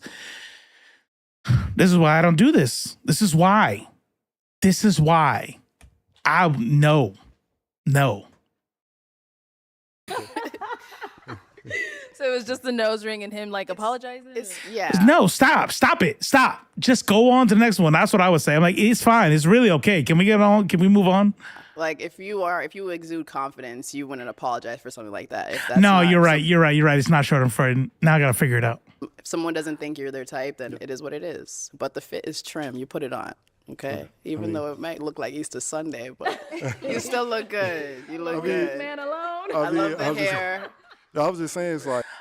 No, why? Why is he trying to reply? This back and forth is killing me. It's killing me. Fran Shaman, secondhand embarrassment. Fran Shaman. I really wasn't. I was just apologizing that, Stop. I can't. It's hurt. It hurts. I like everything you said, and we can, like you said, you don't wear that every day, so that's fine. But we both can't have the hoop. And I don't like wearing studs, so like I just that's all. That's all. I mean, I switch it up sometimes. I put stud hoop. Okay. I just love the hoop, so I respect it. Okay. He said he changed it up. Okay. yeah, but now it's like I got it in my head, and then it's like I always wear my hoop. So when you want to switch it up and wear yours too, I'm gonna be like, so you're not attracted. So now this is what happens when you don't want to be honest. Like, damn well that you're just not attracted to him, but you want to say it's about the hoop. Get out of here. To like men who wear hoops? Yeah, like you can have your nose pierced, but I'd rather just I don't care. I don't care. I don't know. It's Stop it. Stop. It's type. Okay. Yes, ma'am. Let's go on over here. Name and age. Hey, I'm Ken. I'm 27. And Ken, why'd you end up popping your balloon? You seem like a very nice guy, and I love the jewelry in your hair. It's just, I prefer that clean, low cut. That's nice. Yeah, that's great. Yeah, sure. Your name and age. Chi-Chi, 32. All right, and Chi-Chi, why'd you end up popping your balloon? Edgar. I'm trying not to go off the whole initial attraction thing, so I want to hear everyone out. And then the more I heard, and I'm also blind, so I couldn't see. So as he started to get closer, I started to see, and I was like, okay, I'm good. It was just like, they started the hoop earring, then just certain things. And I was like, wait, what? I couldn't see any of that. So to each his own, but I think you got your own personality, your own style. I love it. It's just not for me. Okay, got it. Same thing here. Yeah, like her hair, all that. So Thank you. My type. Okay. Right. You got all types of types, huh? Yeah. I know I said there was one, but I just want to find somebody real quick. All right, if this is a 100% pop, then we're out. I just want to see somebody win.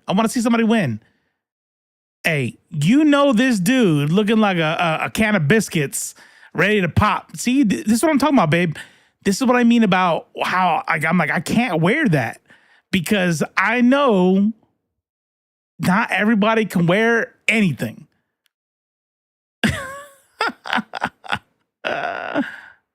Oh, shit. Let's go ahead and start with your name. I'm Danny. Danny, how old are you? Wait, did anybody pop? No one popped. Oh, what the fuck? Oh, man, I pressed the wrong button. I'm going to tell you right now, and I apologize if this sounds sexist, but that thing being skin tight on him like that, he's kind of dressed like a salchicha. He's kind of dressed like he got money. If that's sexist of me to assume that's why they're not popping, then I'll work on that. I'm just saying. That's my first impression. I'm just saying. You know, I don't like that. Okay. Because that shit does not fit him. Yeah, and half his shirt's coming out. I mean, it's other things, but I don't know. Right, you know right, what I'm saying? okay. I just figured that out when we figured out. I'm like, nah, you tripping. Okay. We did get a couple of pops. Let's go see why they ended up popping. He Let's does. start here. You're probably right. I seen those things. First of all, offensive as fuck, Meta. I don't know why you assume that I want to see that, but there are all these like super tight t-shirts for men that are supposed to like slim you down. I have no idea why Instagram would show me that. Your name and age. I'm Alicia and I'm 28. Okay. And Alicia, why did you end up popping your balloon? I feel like there are a few things, especially as he continued talking. You don't have to do this. You don't have to like list everything you don't like about somebody. I am adventurous. Like I want to go skydiving. I actually just went paragliding this year, so that's something I'm interested in. I think that'd be fun with my partner. I feel you on the wig thing, but kind of like let women have women's business. Like let girls be girls. I hear you, but I don't feel you. I just thought it was like a little petty. And the you can't read comment, baby, I'm in college. I read. I thought that was just a little like back and forth. You know, I just didn't like all the extra commentary, the little side comments. I don't know. I feel like we're both kind of witty. I don't know if we'd go together. Okay. Yeah. You ain't gonna know unless we find out. No, thank you. I thought it was just a little rude. I didn't like that. Yeah. No, thank you. So, Danny, is she someone that's your type? I missed something. I think I hold on. yeah. We'll get back to this. Hold on real quick. We're not gonna work out. The difference between like a good. Oh, that's why. It was his deal breakers. If you don't understand the difference between like a good wig and a bad wig, we not gonna work out. I think that's a disorder. And then she got a bad That's why. disorder. And then Look at her face. Watch her face. Watch her face. Watch her face. Who does this motherfucker eat? If a wig, get the fuck out of my face. That she is mad at that one. I love it. But like just being like I can't wait till it gets to her. Like, see? Mean or like an angry drunk, you know, I don't like that. Okay. For real, Sick Fang. For real. Yeah, that's pretty much. Okay. No, I already went back. Pay attention. Turn your TV off. Back up for what? What happened? You want to see her face? He's missing a patch on his head? I'm not going to make fun of him for missing a patch on his head. Yeah, that's pretty much. Okay. I mean, it's other things, but I don't know. Right, you know right, what I'm saying? okay. I just figured that out when we figured out. I'm like, nah, you tripping. Okay. We did get a couple of pops. Yeah. Let's go see why they ended up popping. Let's start here. If he's making fun of wigs. Your name and age. Man, you're right. You're right. Good point. Okay. And Alicia, why did you end up popping your Nah, balloon? we were, there's a few things. Yep. Yep. You're rude. Being in the summertime, I had a blast. So something I see with my future partner is just something that we can just be spontaneous and adventurous together. I would love to go skydiving again. I'd love to go cliff diving. Does it seem like we'd be a good match? You could do all that. Yeah. That ain't got nothing to do with me. I want to share my experiences with my partner. I feel you. Man, they had an 18-year-old kid who mama just got awarded $40 million because he ain't make it. Oh. I'm not doing it. I don't care. I'll be by myself. It's Y'all my wanna time. It's my skydive? time. Hey, shit. Not like that. So you're not catching me up there? Nah, never. All right. Now, is she Can't do someone it. that's your type? She fine. You know what I'm saying? Shit, yeah, she fine. Okay. Thank you, Deja. And we got one Her back wig look here. nice. Your name and age.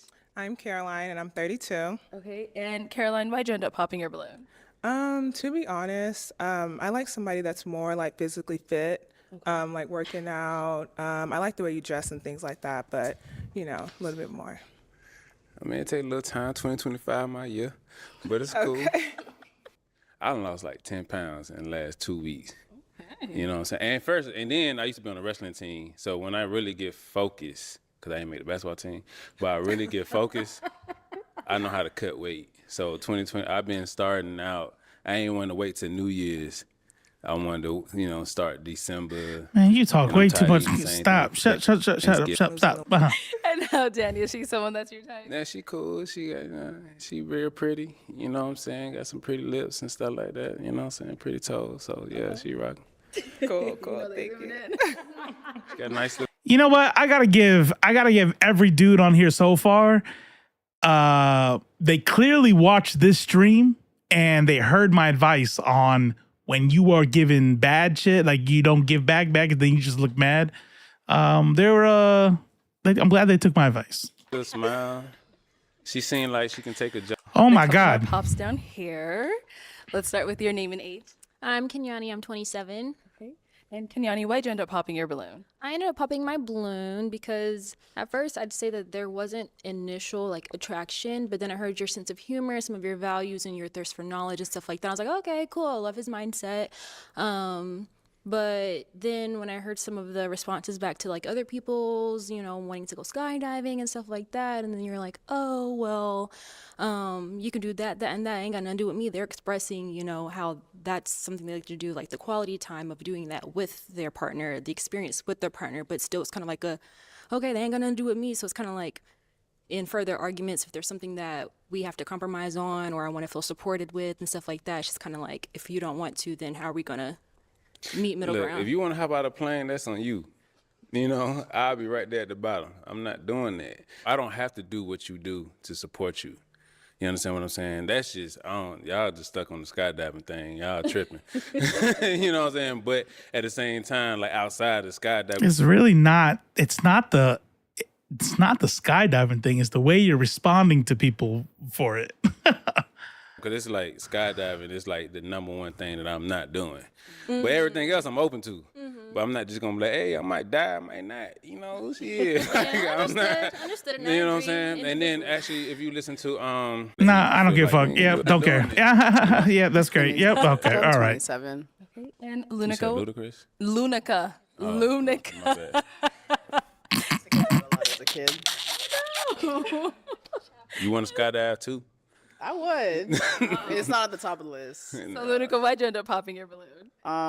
Everything you said was great. I just think you seem like a argumentative person. Like you won't budge on certain things, and I don't really feel like not that, but like in other areas, I don't really feel like going back and forth. Well, this the only area we done discussed. But I'm just saying, You're doing in it right future, now. Disagreements or conflicts. Let me It just tell you seems how like I ended you the seem very argument. defensive. Let me see. Even with the way she made a comment about if she was your type, and you were like, well, she popped. And I was like, oh. Well, look, sweetheart, it's one-on-one. See, it's sweetheart. Now it's You can't sweetheart. listen to other folk and expect that to happen with us. But look, how I handle arguments is you say what you got to say, I say what I got to say. And he's literally just proving her right. Decision. I don't argue. I think that's a soft man trait. You understand what I'm saying? Because I am a solution-based. We don't argue. We look for a He was gonna solution. say beta. We can't find a solution. Then maybe the solution is we can't find each other. You understand what I'm saying? But it's solution-based situation. When you listen to Elon Musk and stuff like that, when you get to a certain status, you just looking to solve problems. Bless you. Bless you.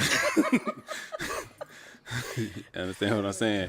But when you get to a certain status, you just looking to solve problems. I don't argue with females because at the same time, like I don't argue with females. Golly. Say that's twice as much as I talk. She cool, but hell no, a little bit. Like I don't know, because I really go after a woman treat me. You understand what I'm saying? If you pop me a balloon, cause I don't want to jump out no airplane. It's kind of hard. Vampire Hunter D. That's my next one I gotta watch, by the way. That's the next one. I gotta freaking find that. How often do I argue with you? How often do I argue with you? What do you mean? I wear the pants in this house. See if you my type or not. Perfectly timed my again, type yeah. is really like is words of affirmation. I said this on the first time I was on the episode. Like how you know.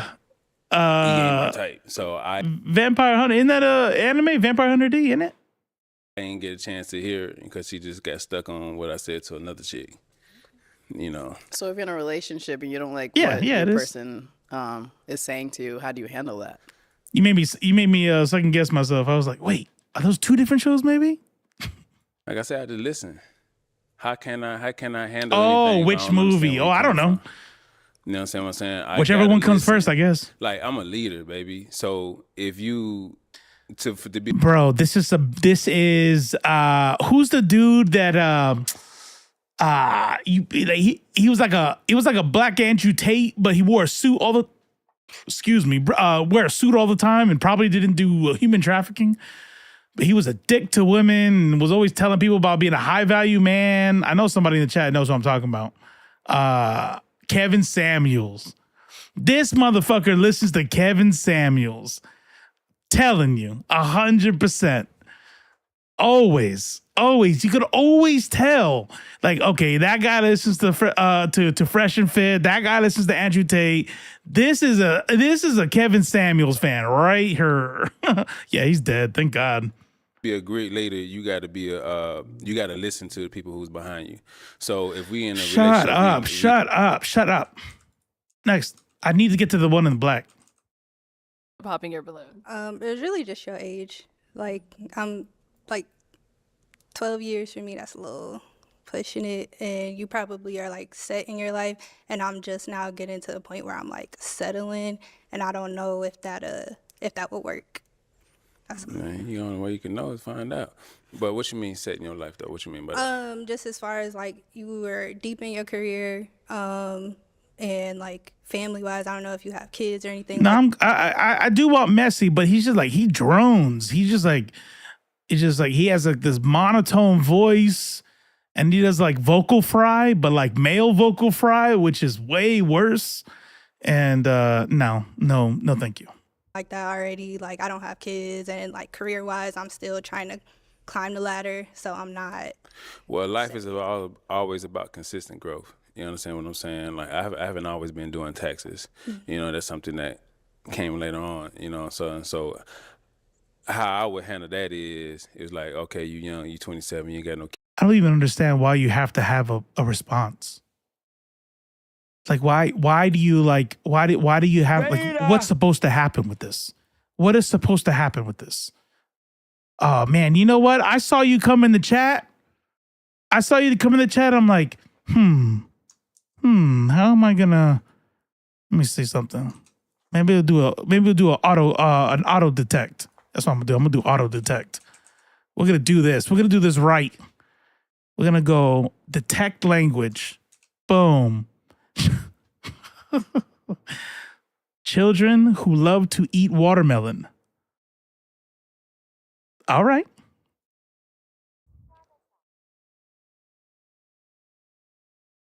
Aichi Sigua de Si Xiao Hai. How'd I do? From 1 to 10. And welcome. Thank you for the follow. Kids, I got a son that's 18. He taller than me. So it's like, you understand? He's like giving like lectures. So it's tax season. After that, it's travel season. Then it's commercial real estate. It's always a continuous learning and growing. If you ain't continuing learning and growing, you dying. Yeah, I don't want to die. Yeah. So, you know, we just moving forward with that. But, you know, 27 is around That's what my it age, is. What it man. gave It's me. cool because you mature, but you don't get all your immaturity out the way. So now it's like, okay, I want to do this. How we do this? I can invest mentally, financially. Man, I don't give a fuck about any of your lessons you're giving. Like, this is a lecture. I ain't hopping out no plane. Daddy, is she someone that's your type? She cool. I mean, I like somebody with a little bit more personality, you know, a little funny, somebody that can be like, man, shut up, nigga, and choke me. You know what I'm saying? She don't seem like she'll do that. So, you know. I'm trying to keep it together. We on the show. Like, I'm not. Okay, but okay. Thank you. Let's go over Cool. here. All right, let's start with your name and age. I'm Ken. I'm 27. Okay. And Ken, why'd you end up popping your balloon? He's instructing these females. And I like that we have a lot in common because I like to read too. But I didn't get those like butterflies, like, ooh, like I want him. And that's the feeling that I'm looking for. That's all that was missing. I already know what he's going to say. I already know. Hold on.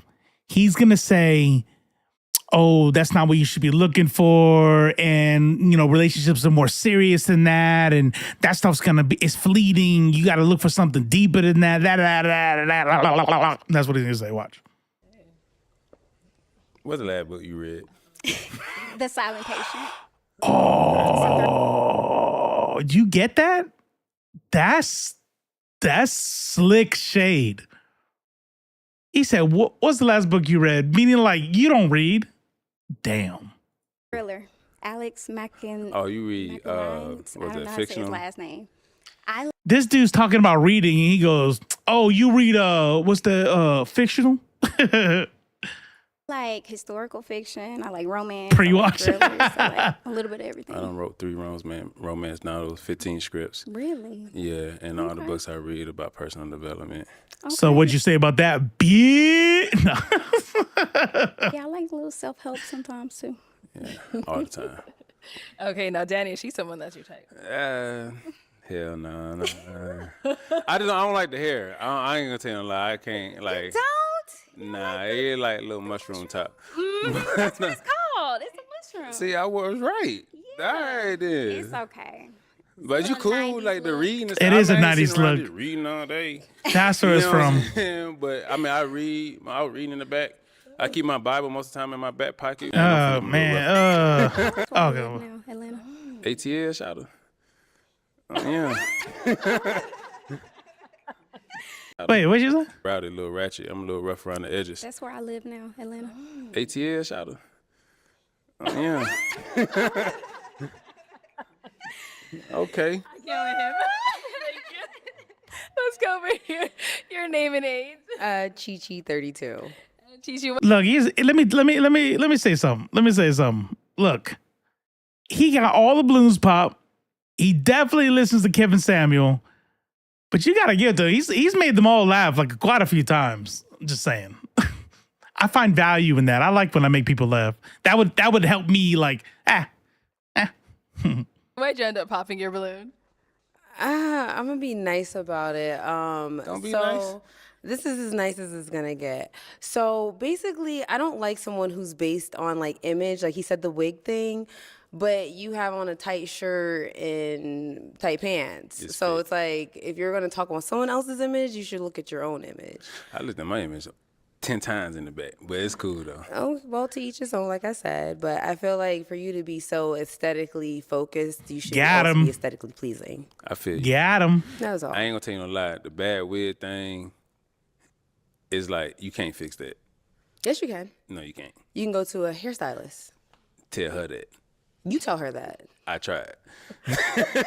You did. Yeah, this is from experience. This is not like, I'm an entrepreneur, so I done sold hair and everything. Like, you know what I'm saying? I just salt to a slug. I feel you. Yeah, so I'm talking about like, hey, maybe you should try this. Maybe you should try that. And like, if you don't get it, and then her mama had the exact same one, I was like, I just can't do it. You talking about people's mamas? Is she a woman too? Gym. That's all I'm gonna say to you. Don't be talk about wigs and you need to go to the gym. Hey, I done lost a little weight, man. It's okay. It's cool. That's what I'm saying. You worry about wigs, you should worry about the gym and the diet and other things like that. I just feel like, once again, if you're gonna be focused on aesthetics, you should be aesthetically pleasing. That's cool. That's just my thing. I feel you. Danny, is she someone that's your type? I mean, I feel like if in a relationship, she'll be like a ride or die. You know what I'm saying? Like she'll seem like I'll be ride to ride. I'm not riding to die. I want to live. Ride to live. Ride to prosper. However There you want go. to do it. Okay, you one know up. what I'm saying? She seemed like she would be like really into it. Okay. You know what I'm saying? I don't know how she would treat me. She seemed kind of feisty, and I kind of like that a little bit. I'm a Sagittarius. Man, I don't know what that means. Yeah, no. It's all cool. You lost points on that one. Whatever. This is like how you treat me. See, she's saying, all right, you know what I'm saying? Hair cool. You know what I'm saying? She cute, got a little fit. Okay, well, thank you. What's your diet like? I meal prep a lot, and I'm a personal trainer as one of my entrepreneurial endeavors. So you ain't gonna put nobody on? He got to already come. You ain't gonna take it to the hairstylist? She can't get a good wig? You can't pay for it? I could pay for it. He tried. I tried. You That's sure what I you said. tried? On my look. You tried bruh. with one woman does not mean you get to put everybody in the category of bad wigs. Is your wig bad? I have locks. So what you worried about it for? But that's what I'm saying. I also feel like when you're talking about women in general, don't take your one experience and feel the need to like I'm go gonna be honest. hung up. Ain't nobody here got no bad wig.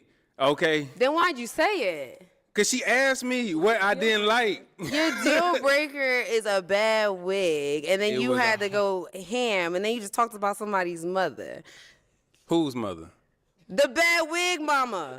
What's her name? I don't care. Exactly. So what why you are care? I care of how you talk about aesthetics and about a woman. There's other comments that you made, but I just feel So like I can't be honest with you? Can I be honest with you?